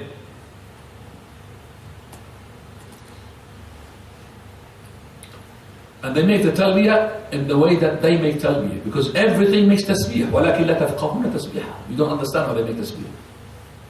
Companions heard some of the stones making tasbih. Allah made them to hear it. Prophet of Allah used to know a stone whenever, before he received the revelation, he said, أَنَا أَعْلَمُ حَجَرًا فِي مَكَّةِ. I know the stone. He used to say to me what?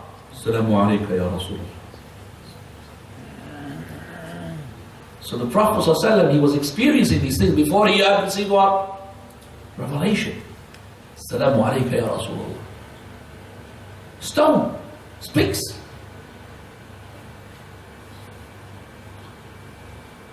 A woman in her hayd or her nifas takes the shower and assumes ihram but does not pray. So she does the same, labbaik Allahumma labbaik, and everything, all the adhkar, all of that. No difference between men and women in respect to raising the voice unless there is no fitna. Fitna means the voice of the woman, she's like, for example, in a way that make them in temptation. If it is the case, she should not. Aisha used to raise her voice until some of the companions to hear it. No, that's Aisha's voice. Clothing. The prohibited things of the ihram. The men cannot wear any sewn clothes such as a shirt, turban, hooded cloak, trousers, sarwal, underwears, all of that. But sewn materials in themselves, no problem. So the garments which are made to fit limbs are not allowed. Cannot wear their head covering with like the topis, like this, you know, as a topi or a scarf. Women, of course, they have to cover. It's only the men. Only the men. If you forgot, as soon as you remember, you take it off. But no problem to put the topi like that. Not to touch your head. So no problem. So you take an umbrella, the roof of the car. You say the roof of the car? Yeah. You'll find people now there traveling with buses and coaches got no roof. Rafida. Rafid, as soon as you see a bus or a coach, okay, it's got no roof, know that they're Shia, Rafid. The Rafid, they don't, subhanAllah, they torture themselves with beating them up themselves, and they torture themselves with burning themselves with the heat, and they get nothing. They get a sin. So it's nothing to do with the ibadah and how hardship it is. It's to do with what? The quality. Quality of the ibadah, following the Prophet ﷺ. Right. Cannot wear gloves because they're made for the limbs. But if you wrap your hand, like for example underneath your towel, it's no problem. And that can't put a glove which is made for them. Women can wear their normal clothes without specifying colours, but without covering their faces with veils or their hands with gloves. They cannot make Miqat. If there are men passing, we say that she could drop down something from the top. Do you understand that? To cover, they're covering their faces. Some of them they cover, some of them they don't cover. Is it compulsory to cover? We take the opinion it's not compulsory, it's highly recommended. It becomes compulsory if the husband says so, or the father if he was the guardian. In presence of men, they may cover their faces by dropping a cloth on it but without tying it up like the veils. Fragrance. For women, they're not allowed anyway, even without state of ihram. It's only in the house, not outside. So you should not perfume yourself as a man when you're in state of ihram. Your clothing after ihram, you can't do that. Cleansing, you should not remove any hair, men or women, from any part of the body.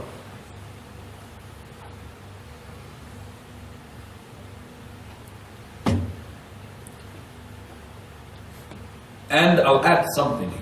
If you are a person who's the head of the family and you're making udhiyah back home, you understand me? You are the head of the family, you're making udhiyah back home, then you should not just cut the nails or cut the hair, peel off the skin as well, add to that. Peel off the skin.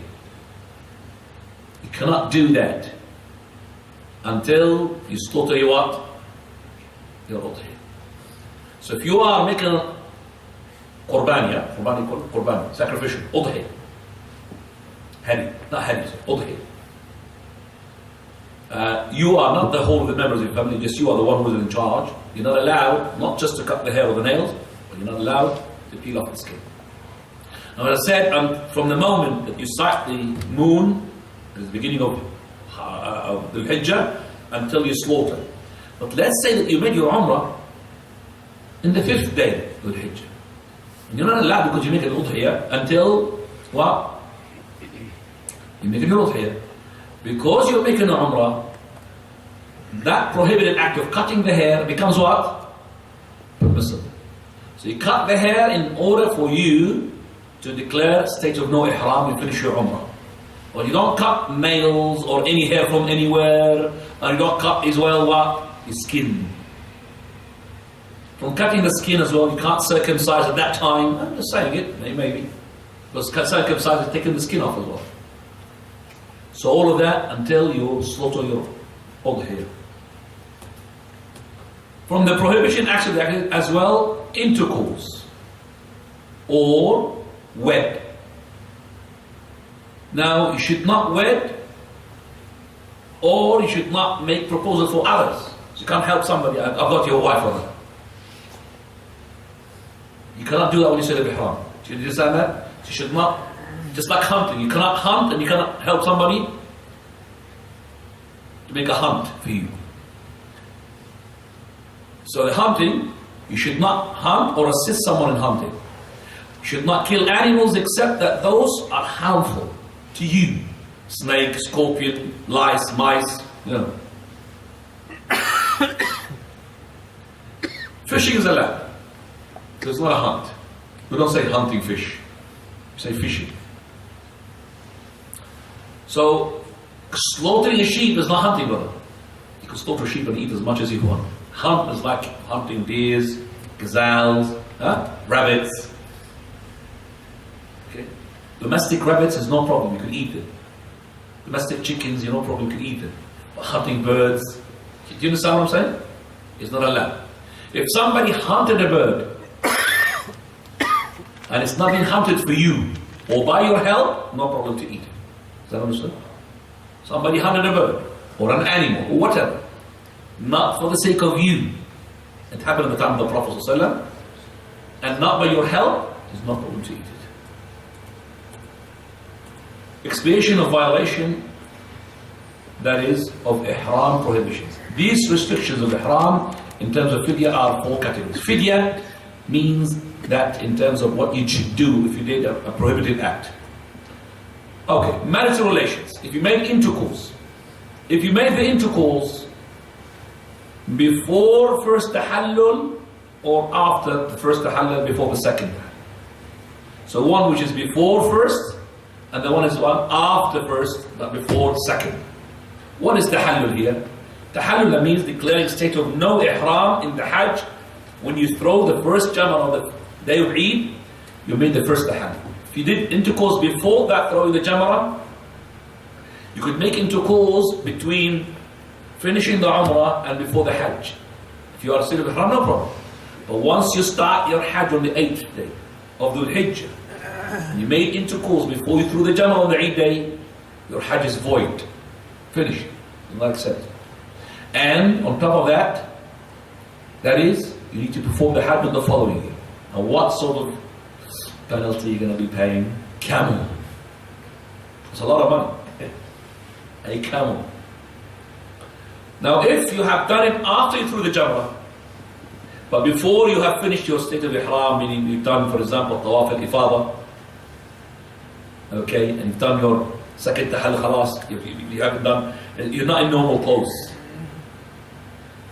you're still in Ihram clothes, then sheep is a fidya, your Hajj is not void, is valid. Now for wedding, to wed, not to intercourse, there will be a sin, but no fidya. Hunting. As I said, hunting is a fiqh in itself.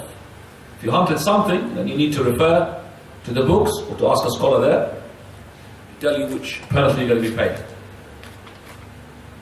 Cutting the hair due to illness, or you got animals there, lice or whatever. Then the fidya is as follows. Fidya means ransom, expiation.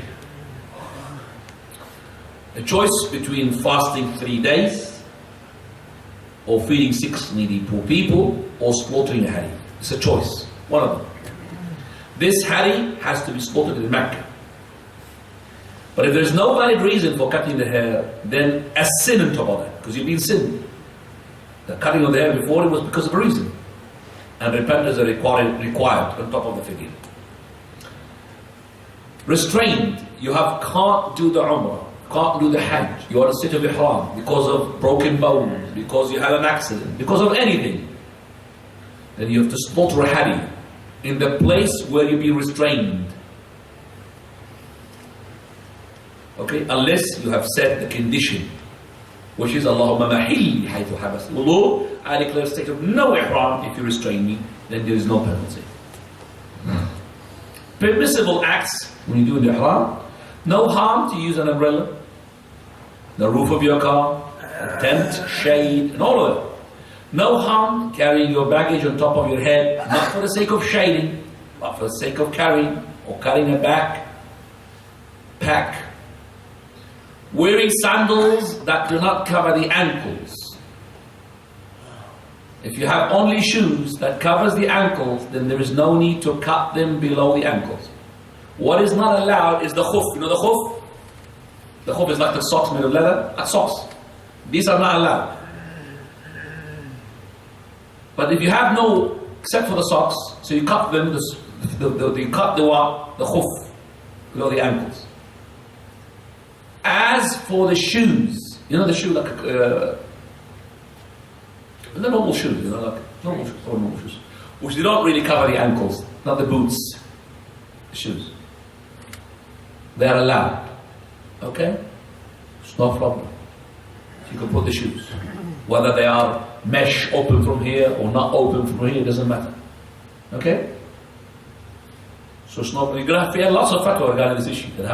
Because we have 3 types of shoes. One which is haram, consensus. That is the khuf, which is long ones. And the shoes which are really long ones, they cover the ankles. That is haram.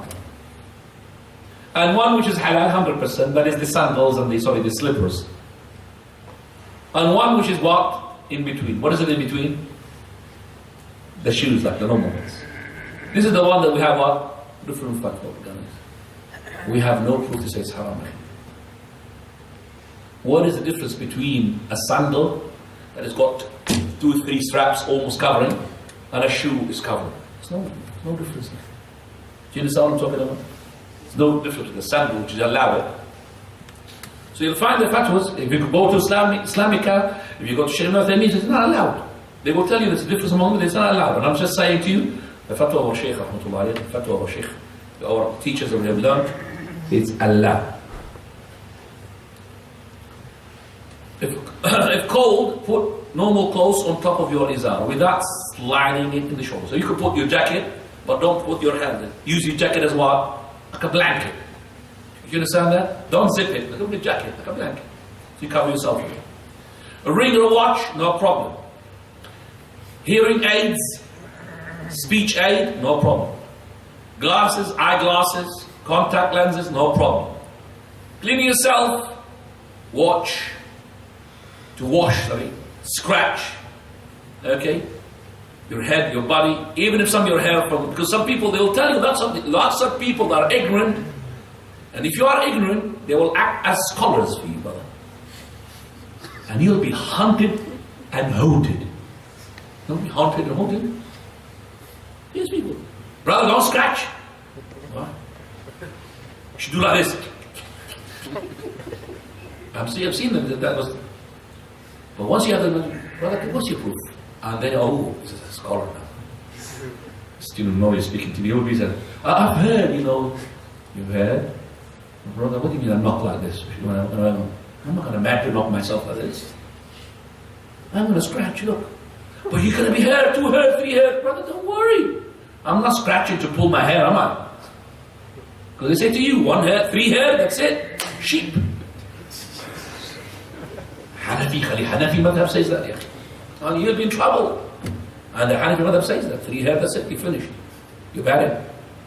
Another 100 pounds. That's why you're scared now. How many hairs? Akhi, there is no proof. Don't worry.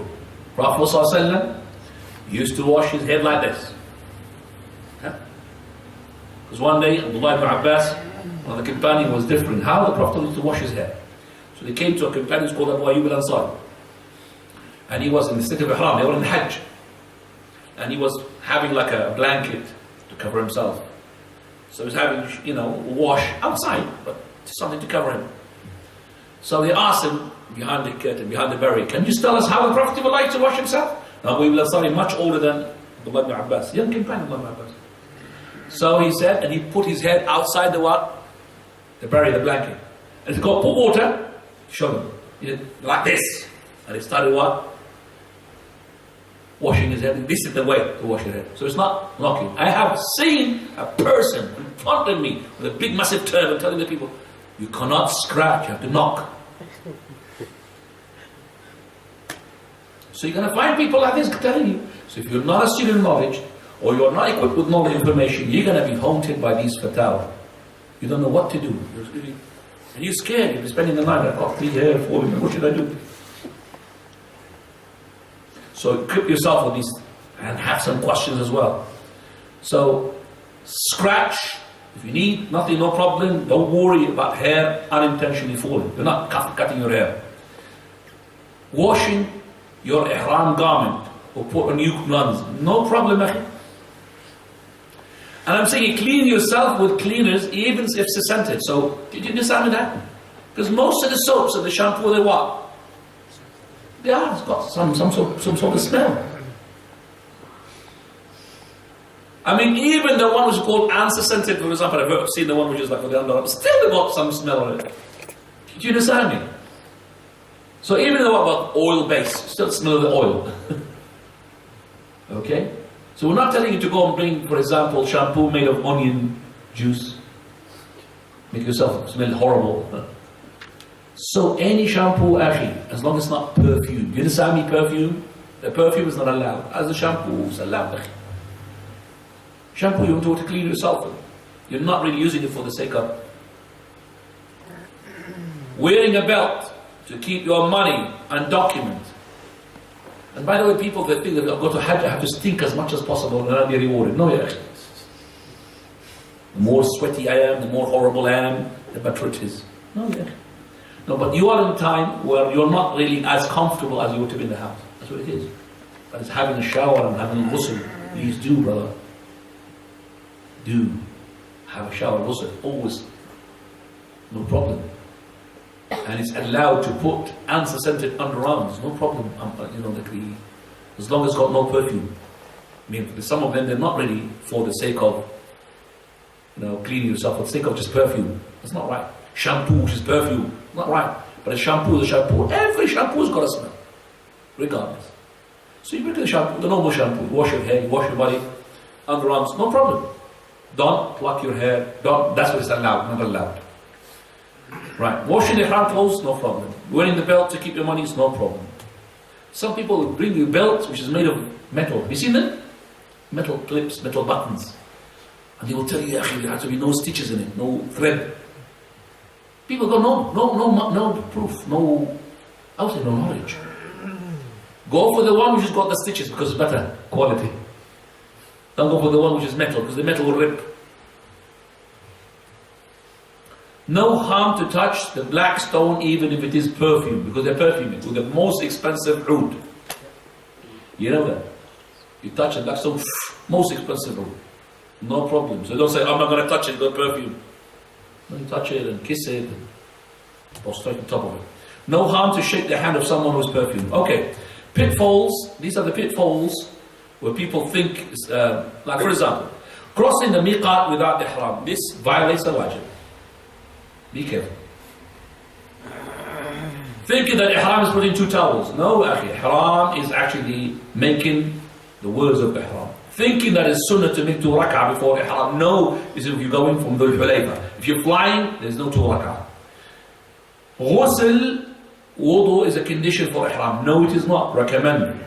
And covering the right shoulder during the Hajj and Umrah, that's not right. It's only when you are doing Tawaf of the arrival. Tawaf al-Qudum. Some people already from today, when they put it before they board the plane, they're showing the what? The right shoulder. It's not right. It's only when you make Tawaf, the first one, the 7 rounds.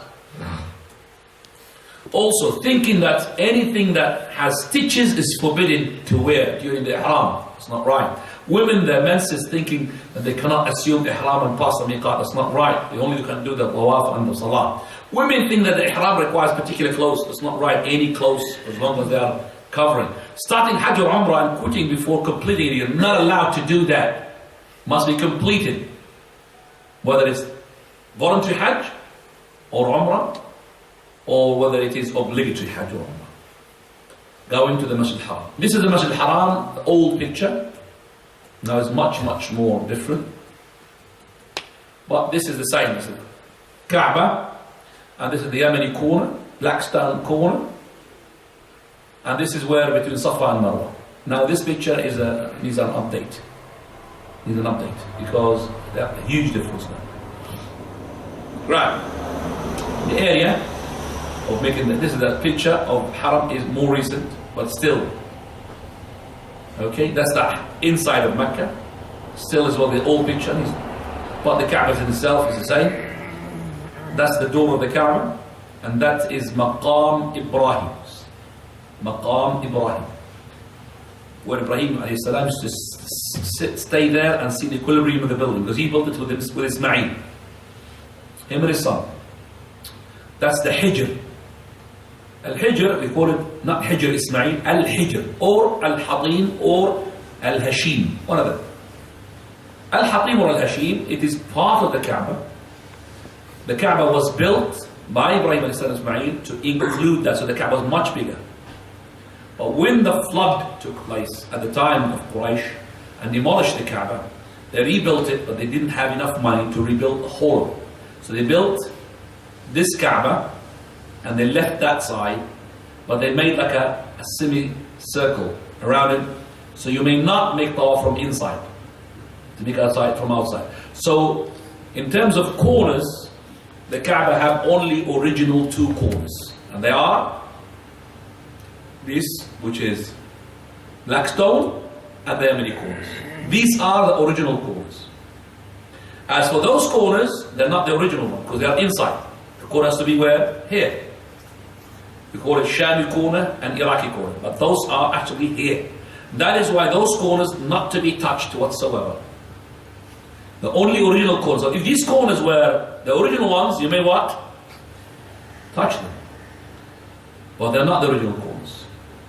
They are part of inside the Kaaba. They're not a corner. It's part of the wall. The corner has to be here. So this is the Yemeni corner where you touch, and the black stone where you touch. These are the corners. And both corners are called in general Yemeni corners.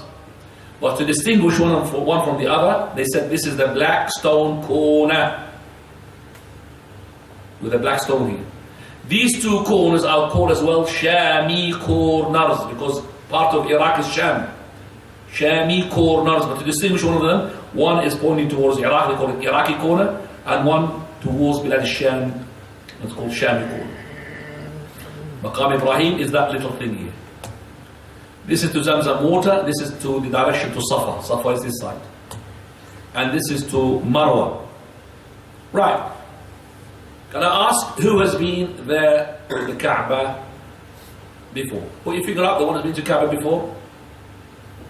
The one who hasn't been to the Kaaba at all before. At all. Only 1, 2, 3, 4. At all. Yes? Don't be shy. Can I ask you brothers to come forward, please, and make sure there's no gaps? Please. Move, come on. Brothers, come on. Let me wake you up. Please, don't sit at the back. Right. So you haven't been to the Kaaba. Let me just see if you've been listening to me or not. Starting from the back. The brother with the glasses, the blue shirt. You haven't been to the Kaaba. Look here, please. That's the Kaaba in front of you. But it's actually the angle has been changed to confuse you. Alright? Can you tell me what is that little thing? This is the easiest one. Maqam Ibrahim, well done. So that's where Ibrahim a.s. used to build and go back until he left a footprint. Just looking at the equilibrium of the Kaaba. Right, that's Maqam Ibrahim. Correct. The one which is in the glass, you haven't been there, have you? Can you just tell me what is that? The arrow is pointing to the one which is in the middle. In the middle. That semicircle. What is it called?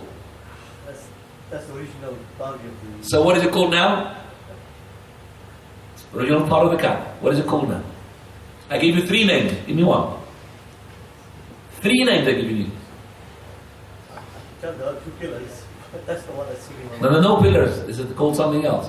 Anybody who hasn't been there, tell me. Hasn't been there. You haven't been there? Go on. Haqim. You got a very difficult name. Haqim means, by the way, they're destructed. They're destructed. Yes? Anybody who hasn't been there? Yes? Hashim means they're obliterated. And the well-known name? Well-known? Hijr. They call it Hijr Ismail. Nothing to do with Ismail alayhi salam. They think the baby Ismail was there. That's not right. Because when Ismail was born, the Kaaba was not there to say that he was there. Okay. Hijr. This one, brother, have you been there? No. What is this? Come on, tell us. This is the easiest. Yeah. Black stone. Yes, very well done. Can I have some tea, please? Black stone, very well done. I mean, doctor, you've been there, but I'm not going to ask. Have you been there, brother?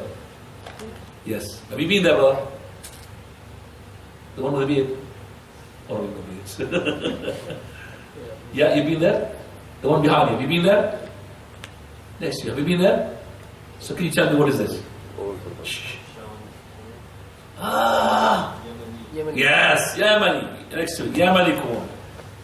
Yemeni corn. Right. This is, can anybody tell me? Yes. Yes. Shami corner. Right, Shami corner. And this one has got to be what? Iraqi corner. Can anybody tell me where is this direction to? Can you just put your finger up? Yes. What do we call Zamzam? Correct. And this must be where? Safa. Right, finished, alhamdulillah. This is inside the Kaaba. If you haven't seen inside the Kaaba, alhamdulillah, there's videos now going around. Inside the Kaaba. So this is inside the Kaaba. This is where the flood took place. At the time not of Quraysh, there was no picture at the time of Quraysh. 1960s. Can you see that person swimming? Making Tawaf swimming. Can you see that? See how water is really up to the door. SubhanAllah. Up to the door. That means up to here. Because when you are up to the... You can't reach the door, can you? You have to do like this to reach the door. So look at the water is up to the swimmers. So you have to be swimmer to go and make Tawaf. Right. Tawaf al-Qudum. Summary. Arrive to the Masjid al-Haram, the black stone, Tawaf. Tawaf includes al-Diba' and al-Ramal. And they pray 2 rak'ah of Tawaf. These are called Tawaf al-Qudum. Let's just say it. Arrive at the Masjid al-Haram. It is sunnah to do ghusl before entering Mecca. So this is now when you go to the hotel, before you enter the Masjid al-Haram, make another ghusl. It's not the ghusl for the Ihram, it's the ghusl of entering Mecca. Prophet entered the masjid from the gate of Banu Shayba. You could enter from any gate you like. Enter the masjid with the right foot. Say, Bismillah, Allahumma salli ala Muhammad, Allahumma aftah li abwab. The same saying when you enter any masjid. أعوذ بالله العظيم وجه الكريم وسلطان القديم إن شاء الله رجل. Once you see the Kaaba, you're going to keep moving. Once you see it stop, raise up your hand, and it is recorded from Abdullah ibn Abbas. From Umar ibn Khattab. Allahumma anta as-salam, bika as-salam, hayyina rabbana bis-salam. So Abdullah ibn Abbas narrates the raising of the hands. Umar narrates for us the dua. Allahumma anta as-salam, you are the peace. Wa mika as-salam, from you is the peace. Hayyina rabbana bis-salam. Greet us with the peace. That's the black stone. Go straight to the black stone, face it and say Allahu Akbar. Don't go and touch it. Not now. In the voluntary tawaf, yes, but not now. Don't do that now. Too many people. You may add Bismillah. Bismillah, Allah. Because it's been recorded from Abdullah ibn Umar. Touch it with your right. If you can, but it doesn't, don't touch it, kiss it. And make sajda on it if you can. Because the Prophet did that. But as I said, don't do that. Just make a gesture. If you can't kiss, then touch. And if you can't touch, then a sign. And that sign, as soon as you see that you are opposite to the corner, black stone, Bismillah, Allah Akbar. Only what? Once. You don't say it to Bismillah, Allah Akbar. Bismillah. Because some people are doing all this. Bismillah, Allah Akbar. Bismillah, Allah Akbar. Bismillah, Allah Akbar. When you ready to do that, they make a gesture. And that's why they explain the tawaf, as soon as it arrives close to the direction of the black stone, congestion, you can't even move. Why? Because of the ignorant people. You don't have to stop to say Bismillah Akbar. You could just keep moving. Why are you saying Bismillah Akbar? You're moving. But some people even pray. There was a line before. Alhamdulillah, they removed it. They made a line. Then there's a laser light now. There's a light. You see it? The opposite side. Okay, just to show that you don't have to be against that laser light there. You have to be precise. You see, you are opposite to the corner. You do. But there was a line on the floor, and that line caused not just congestion, hazards of stampede. People start looking where it is. And when they're looking, they fall down. People fall on top of them. Because I was there. They keep looking down, and then Bismillah Akbar, Bismillah Akbar, 3 times. Some people, I've seen them, they stop the whole tawaf, circumambulation, to make a prayer. 2 rak'ah. They think there's more reward when they pray on that line. So alhamdulillah, they removed it. So you'll find them like a row, like a trailer, one after the other, on that line. People are ignorant, they do anything. Somebody sent me a video of one of the eastern countries, Asia, I don't know what it is, Bangladesh, Pakistan, how the people pray. And it's in the masjid, and people with beard, the topi, and this person, I don't know how he's praying. Sometimes he must mix ruku'ah, sometimes it's not only him, the whole row. And they are not super fast. Forget about super fast, there's no prayer. They cut short the ruku'ah, cut short in Muhammad, they cut short, even sometimes one sajda, not two sajda. Due to what? To ignorance, akhi. If an imam in the masjid sees people like this and he doesn't do help to them, he's going to be questioned before Allah Azza wa Jalla.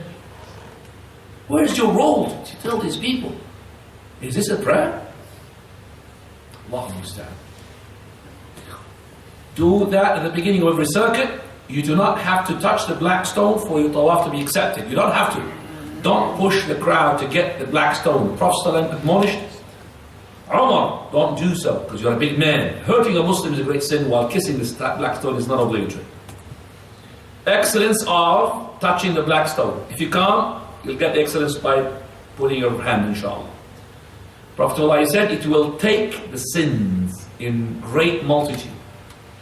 And also Allah Azza wa Jalla, He will send the black stone on the day of resurrection. It's got eyes that you can see with, and a tongue that He will speak with. And He will testify for those who had touched it in truth. What do you mean truth? In the right manner, without pushing and shoving.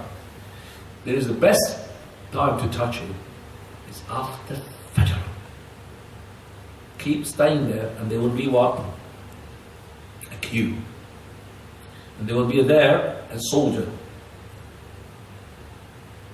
And that policeman or soldier, whatever, he will make sure that the people will not be what?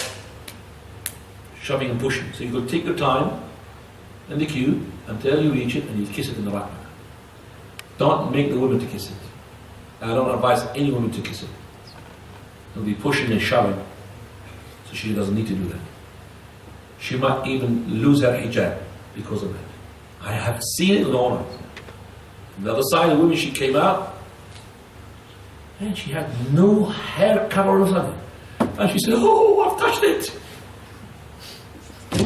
She was so happy, you have touched it. Touched it, and all of that haram you've done. All the car is being uncovered just because of touching it. What for it? If the Prophet told Umar not to push and shove, and he's a really big man. So we don't want a big woman as well who started shoving and pushing. That's not right. You don't have to touch it. Allah will reward you for that. Black stone history, I'm not going to go over that. Tawaf al-Qudum. Qudum means arrival. Tawaf around the Kaaba. Start from the black stone, but Kaaba being on your left. Go around the Kaaba, pass the black stone 7 times. Kiss, prostrate if you can, but if you can't, don't, just gesture with your hand. And 2 sunnah applies to this tawaf. Number 1, a-ramal, brisk walk in which shoulders are thrust forwards, and in the first 3 rounds only, and it's for the men only. For the men only, from black stone to the Yemeni corner, and then walk normally from the Yemeni corner to the black stone. You could do that even with the wife of yours, or the sister of yours, or the daughter of yours. She could be next to you, and you could be doing that brisk walk.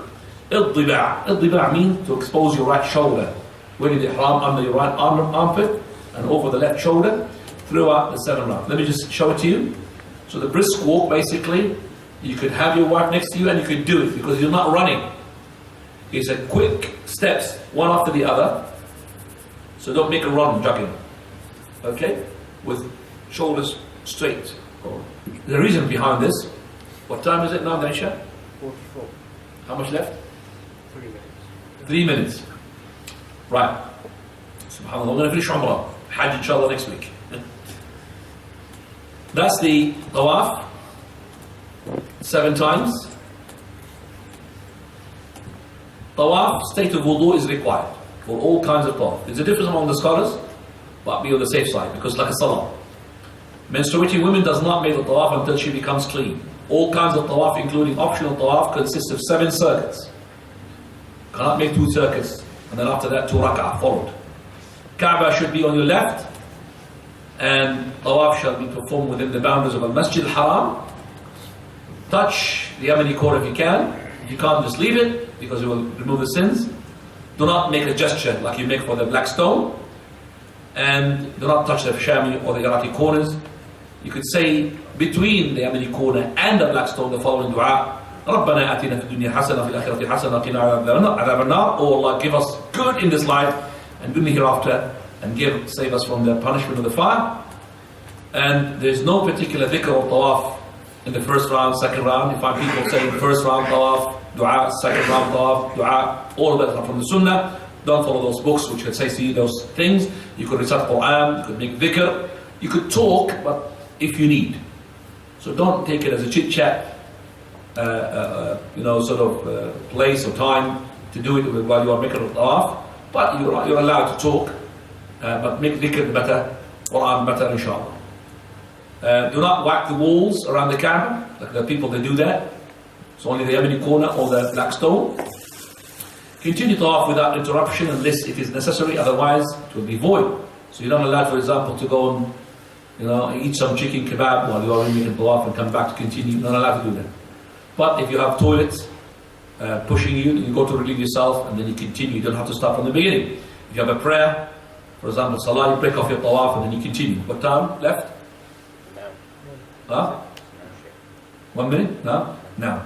Right, we'll just finish now. If you need to go to the restroom, as I said, and I've finished that, alhamdulillah. In case of doubt, how many circuits you've done, right, then go to the least number you are sure. So if you are doubt whether 6 or 7, make sure it's 6, and then you continue the 7th.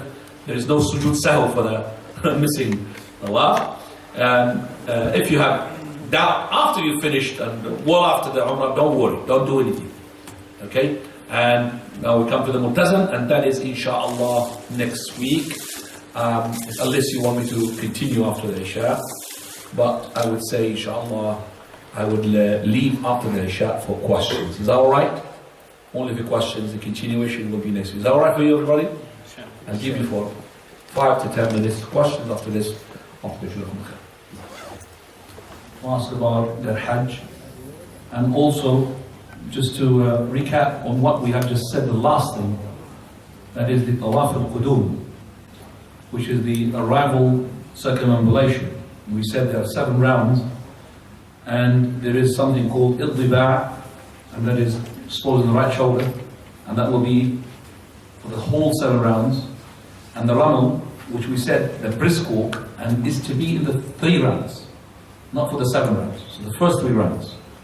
And the reason behind this Ramal, which is worthy for the men, which is the brisk walk, it means the shoulders are thrusting forward, boldly, strongly, is that the reason behind this is at the time of the Prophet ﷺ, when they made their Umrah in the year 7 after Hijrah, is that the Kuffar, according to the Treaty of Al-Hudaybiyah, they have to move out from Mecca 3 days to allow the Muslims to make their Umrah, because the Mecca was in control by the people of Quraysh, Kuffar.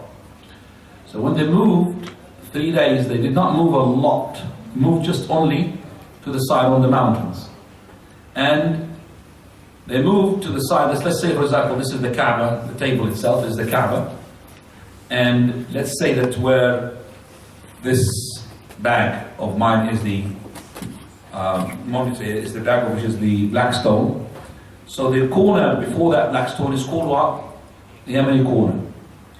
They moved, for the sisters who are not seeing, they moved from the side where the Hijr is. So they went to the mountains where the Hijr is, where the Hashim, where the Hatim. So the 2 corners they could see is the Shami and the Yemeni corner, but they will not be able to see the black stone corner or the Yemeni corner. They can't see. So when the Muslims had come, please can you just come forward, brothers? Just the ones who want to go, the ones who will show us, inshallah, the stage. It's only 10 minutes for the questions and answers. Please make an effort to get close.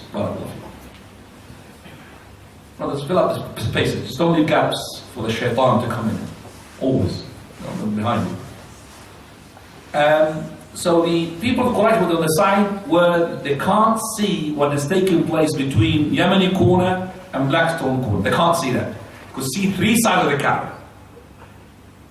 So when the Muslims had arrived to make their Umrah, led by the Prophet ﷺ, the Kuffar made a rumor that these people are vulnerable, coming from Medina, and Medina was well known for its fever, the Humma.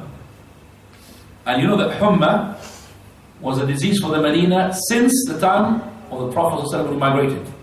Because when the Prophet ﷺ migrated from Mecca to Medina, Jibreel ﷺ came to him with two diseases. What is called Humma, and which is the fever, and the other one is the plague.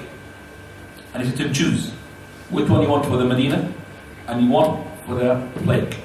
The Humma spoke to the Prophet, the fever. Messenger of Allah, send me to the ones whom you love. So he gave it to the Ansar.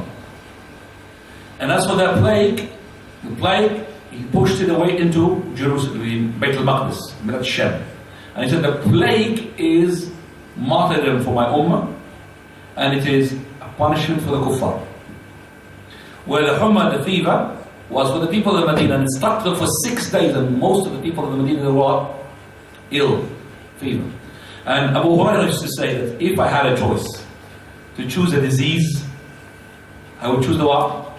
The fever, because it strikes all of the what? All the limbs, and each limb will have its portion from what? From rewards.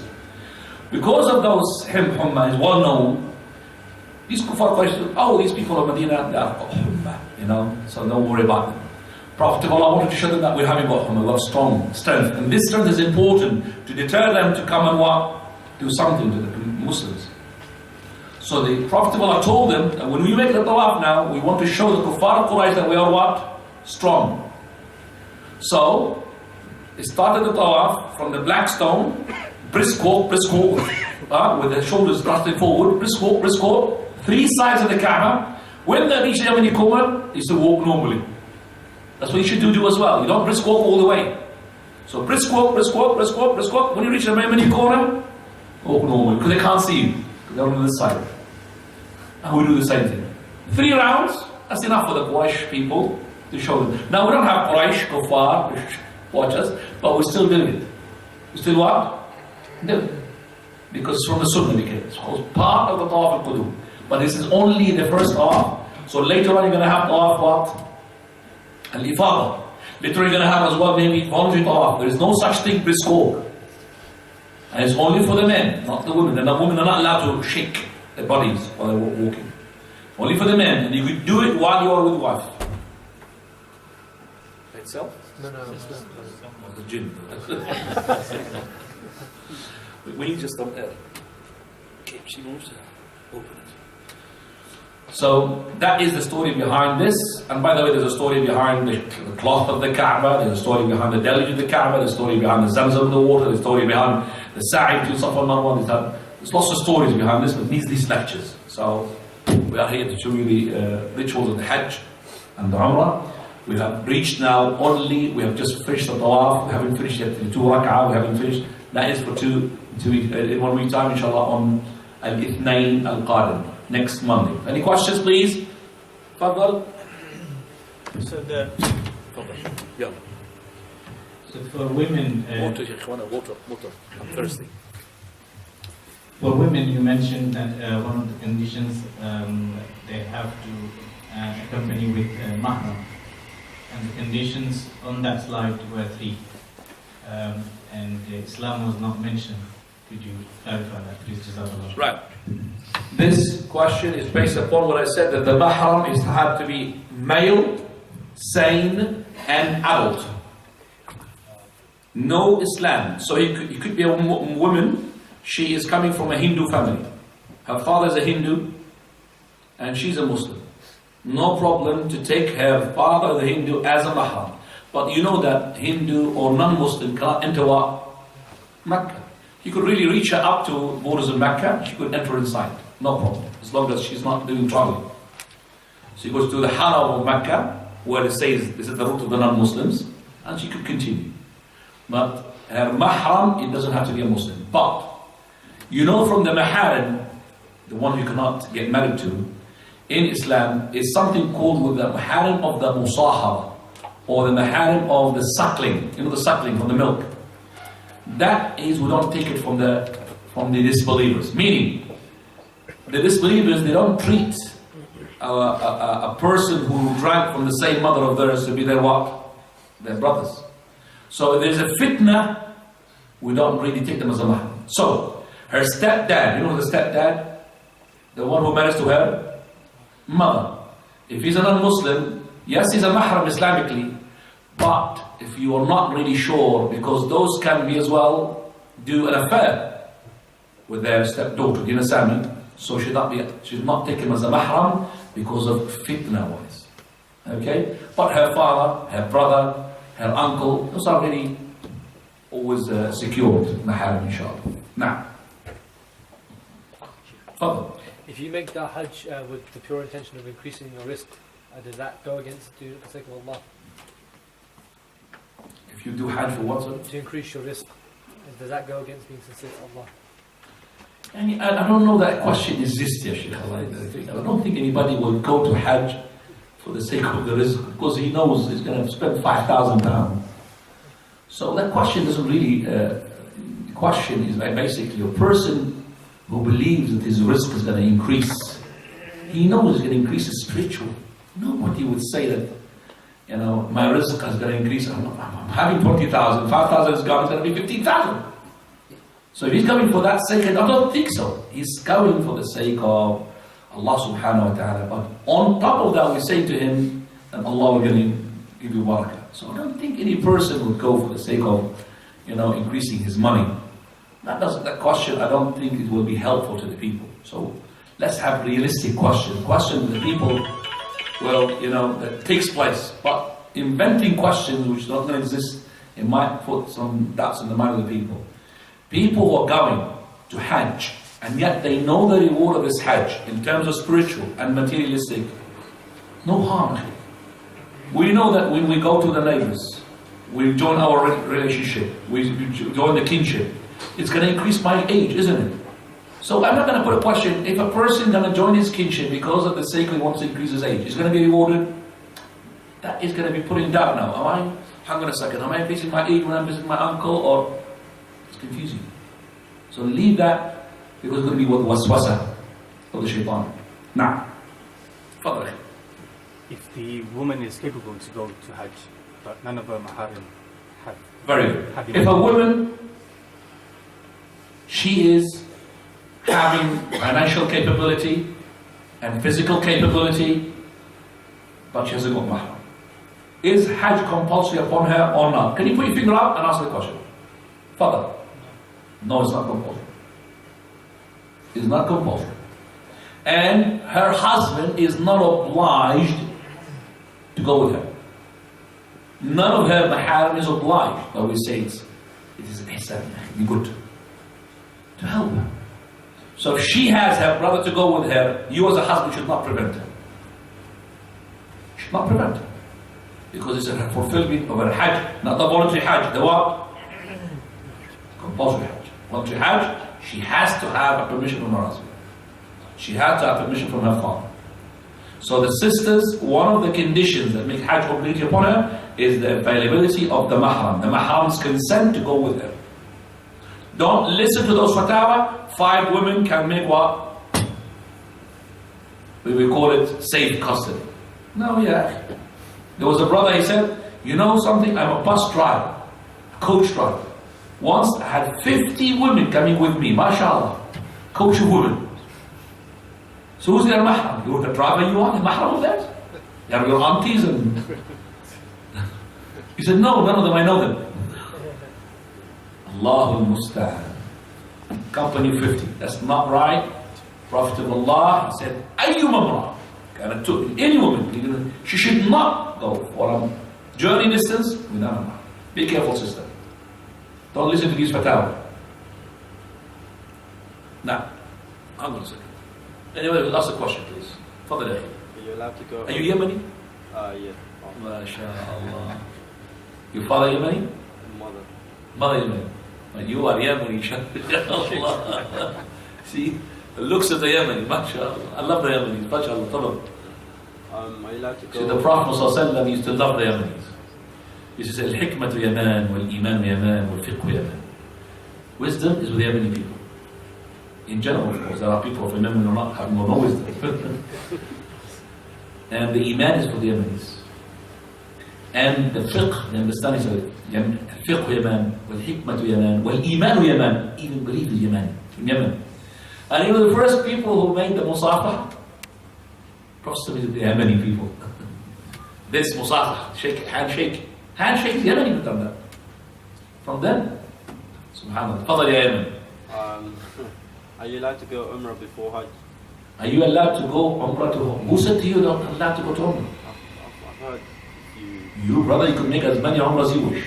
But if you have the Hajj of your lifetime is there, and you don't have money except for the Umrah or the Hajj, don't do the Umrah. Do the Hajj which include Umrah, because your Hajj, in it your Umrah. Now there's a difference among the scholars, is the Umrah compulsory or not?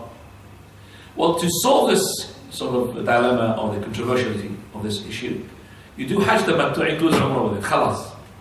Do you understand me? So if you have only one money for Hajj and Umrah, you do a Hajj, that's it.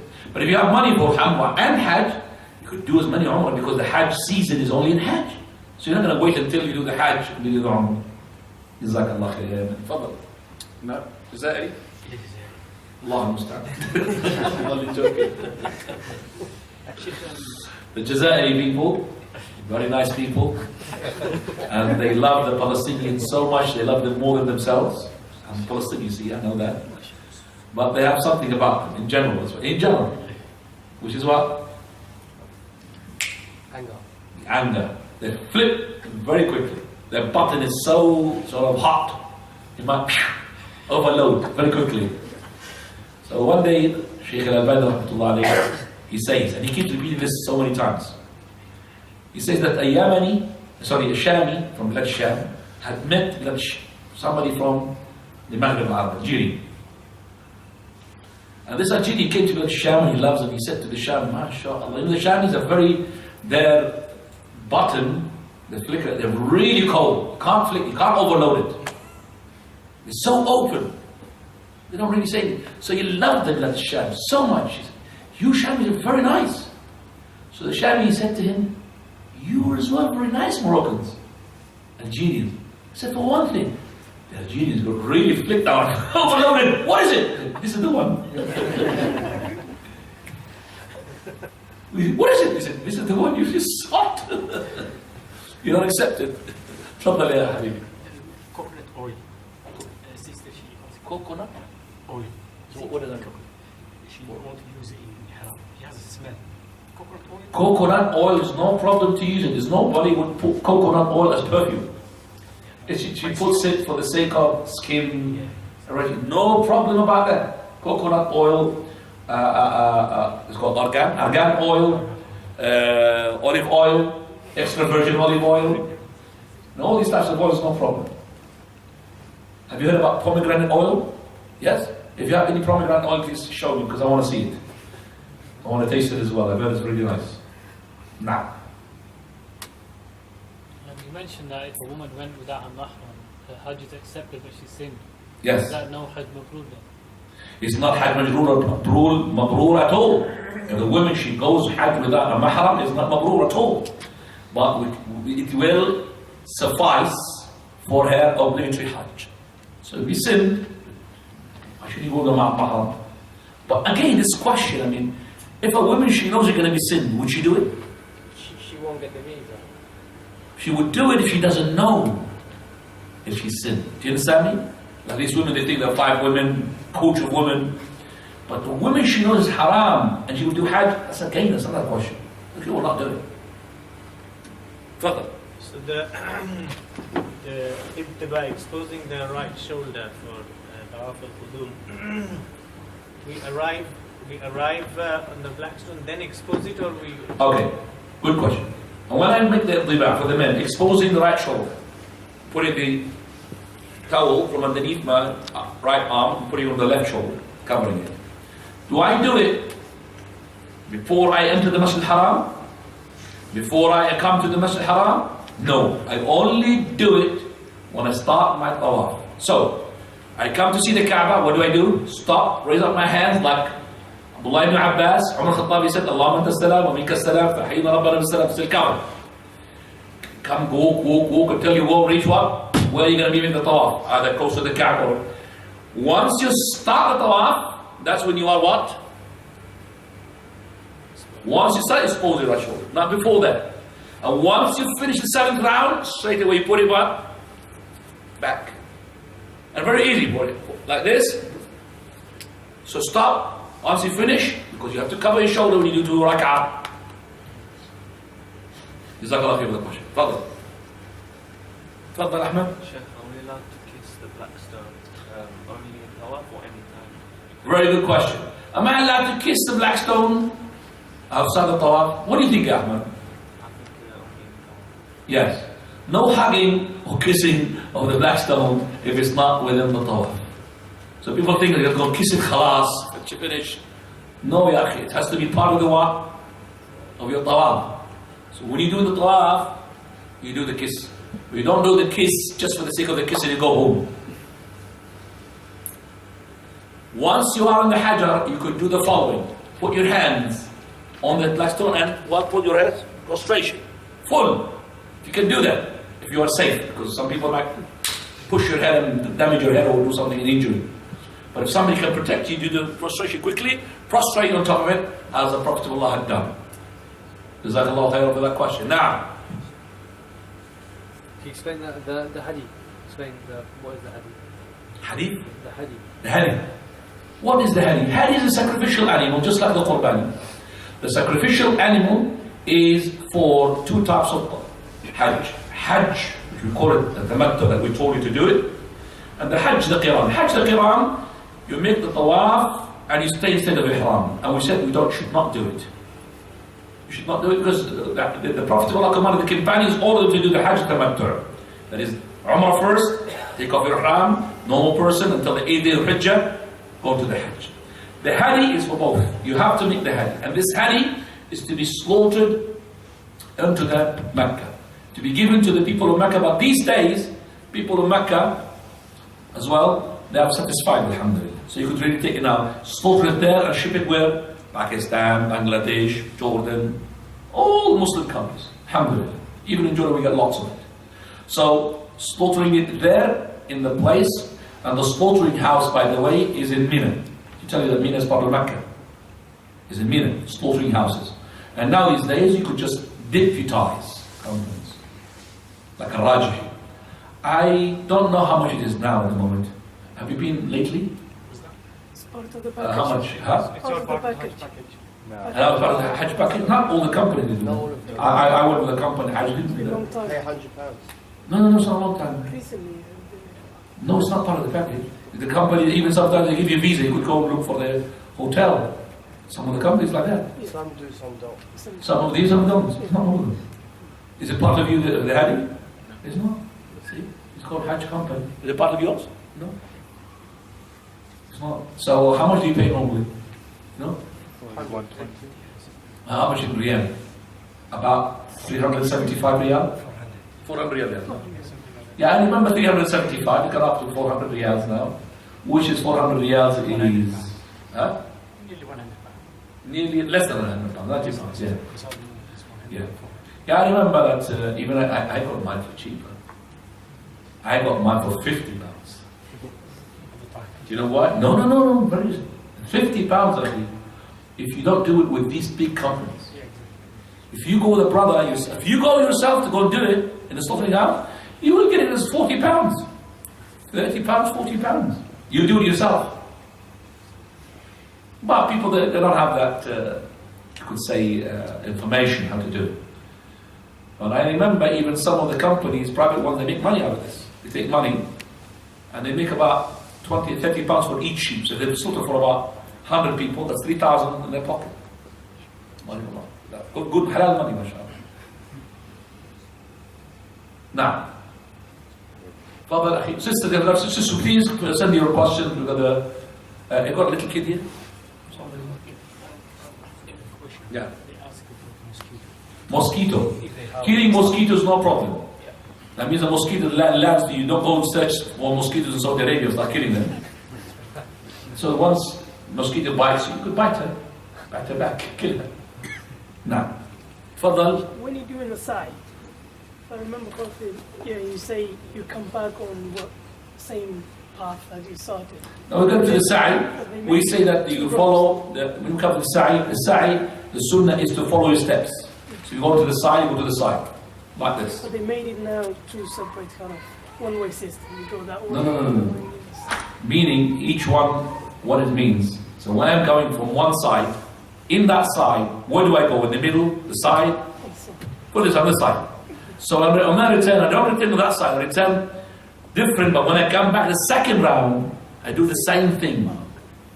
That's what it means. Now, fine. No sisters' questions? Brothers, you finish your questions? Please, question beneficial. Yalla Habibi, Papa. You doing Hajj? Are you doing Hajj, inshallah? Inshallah. What's it? Sum'ah? What's the meaning of Sum'ah? Sum'ah is like Riyah. Riyah, seeing. Sum'ah is to hear. So, oh Lord, I'm not making this Hajj so that people can see me making Hajj, or to hear about me making Hajj. Basically in English, showing off. So Riyah and Sum'ah means showing off. Okay? Because in English, showing, that means with your what? With your actions. And sometimes you're showing with your words. Okay. In Arabic, Riyah and Sum'ah. Yalla ya man, yalla answer. What if people take pictures and stuff? Taking pictures. I mean, pictures, I would like to ask somebody else, because the pictures are different among the scholars. But taking pictures, you know, talking at the haram, and I'm wrong. And I know people that want to take pictures. Why? Either it's to show other people, or to boast about their Hajj. Again, this is going to go against what your Hajj or Umrah, to boast about it. Look at me, I'm in Hajj, look at me, I'm in Umrah, look at me. Minimize that as much as you can. Unless you're showing something that is going to be beneficial to other people. Look at what is happening. Somebody had made, for example, Jazakallah khairan, a little bit of video about people making shirk. They go into a stone and they're talking to the stone. I've seen it. And there's a sheikh called Sheikh with a big hat, and he's there, and these people, they're coming and they're talking to the stone, making shirk in Mecca. So he's actually filming that and saying, authorities, please step in and do something about it to stop the shirk. And there are shirk, al-riyadu billah, has been done next to the Prophet ﷺ, who's the one who fought the shirk. Doing shirk. Yes, brother? Any question here? No? Some people have seen them, they're waiting for that tower clock to flash for the salah. So they went, yeah. Allahul Musta'an. Allah, it must be Christmas tree, Christmas lights.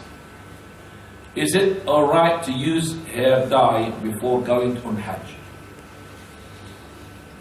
Hair dye, whether before Hajj or after Hajj or while you're doing the Hajj, is allowed. What is not allowed, we said. So the hair dye is not perfume. Problem. But the hair dye is to be not for style. It's to cover up the what? The grey hair. So it's not that you have no grey hair, you want to change your hair into blue or green, or even change it from black to grey. Look at that. Yeah, there's a style. Like a grey, mish, for example, mish. Mish. Allahul Musta'an. So if you have grey hair, you're allowed as long as you don't do the black. For the black, and it's allowed. And actually it's not allowed. Our Shaykh al-Albani says compulsory. For some he said, Khalif. Come on. We say at least it's recommended. Highly recommended. Now. Is it alright to drink water throughout your Hajj, like in your Tawaf, etc.? Drink water, drink water. Throughout your whole Hajj period, yeah. When you're actually performing the rituals, the Jamarat, etc., can you drink water during Tawaf and during the Salah? Are you fasting or not fasting? Not fasting. What is this question? Is it linked? Because it's very long. Hajj is very long, especially the Tawaf. And I'm just saying, is there any link to some, for example, bid'ah that people that think water is haram or something? No, it's when doing the Tawaf, Can you drink? Yeah, no problem. You see, the tawaf, while you are making tawaf, is a tawaf that you are allowed to talk. So if you're allowed to talk, which is the one invalidates your prayer, isn't it? You're allowed to have something essential. The talk for essential, don't need to talk. Well, by the way, I'll meet you when I finish the tawaf in that place. So very important. And by the way, we're coming after this to the such and such. No problem. That's allowed. When you're praying, you're not allowed, but this is allowed. As for drinking, you're allowed to drink, because if you are really dehydrating, all of that, no. But I would minimize the thing which is not allowed, which is not, it's going to be too much. Like for example, start eating a sandwich. Okay? And drinking, Prophet ﷺ, he forbade us to drink while what? Standing. So you're going to sit down, unless there's mashallah space for you, no problem. But I have seen some rotations around the Kaaba. If you sit down, you're finished. Have you seen the Kaaba? How many people there, mashallah? If you sit down, you make a congestion. So it's alright, maybe away from the sahm, the plate, yeah, no problem. So you can sit down and drink, no problem, inshallah. Because as I said, you're allowed to talk if you need to do so. So it's no problem, but as I said, it's no good to start drinking with no use, no need of it, to start to eat, no need of it. And during other than that, for example, jamarat and all of that, there's no problem, you eat and drink and everything. So when you go to the jamarat, you could stop and have a sandwich, no problem. It's only the tawaf and only the sa'i. That's whether you cannot, you have to be on what? On tahara. And not everybody says you have to be on tahara. Shaykh al-Islam Taymiyyah tahara is not a condition. So scholars differ about this tahara as well. Now, Drinking Zamzam? Drinking Zamzam while standing up is not allowed. Because people think they have to drink Zamzam while standing up. That's the opposite. It's not allowed to drink any type of water standing up. Prophet of Allah drank standing up for a reason. Either with lots of people, or he wanted to show the people, because all of what he's done, it was to demonstrate how to do the Hajj. So when he made his tawaf, he made it on top of the camel. I will have to do to make camel now, or make tawaf around the camel. We're not supposed to do that. So he made it, and he did not touch the stone with his hand. He touched it with what? With his staff. Because he wanted to show the people how the Hajj rituals. So he made it with his camel. And he drank standing up. It's not because of his Zamzam, because he wanted to show the people. Drinking Zamzam water is part of your Umrah. You drink, but if you did not, it does not invalidate. Don't you ever think that wudu with Zamzam will give you more reward? That's not right. Or don't you ever think if you can't, don't you ever think as well, you're not allowed to make wudu with Zamzam? You're allowed. But there is no merits or muqsa reward. It's only when you drink it. It's a disease curing and hungry feeding. Feeds you and cures. It's 11:30, guys, isn't it? سبحانك اللهم بحمدك اشهد ان لا اله الا انت استغفرك واتوب اليك.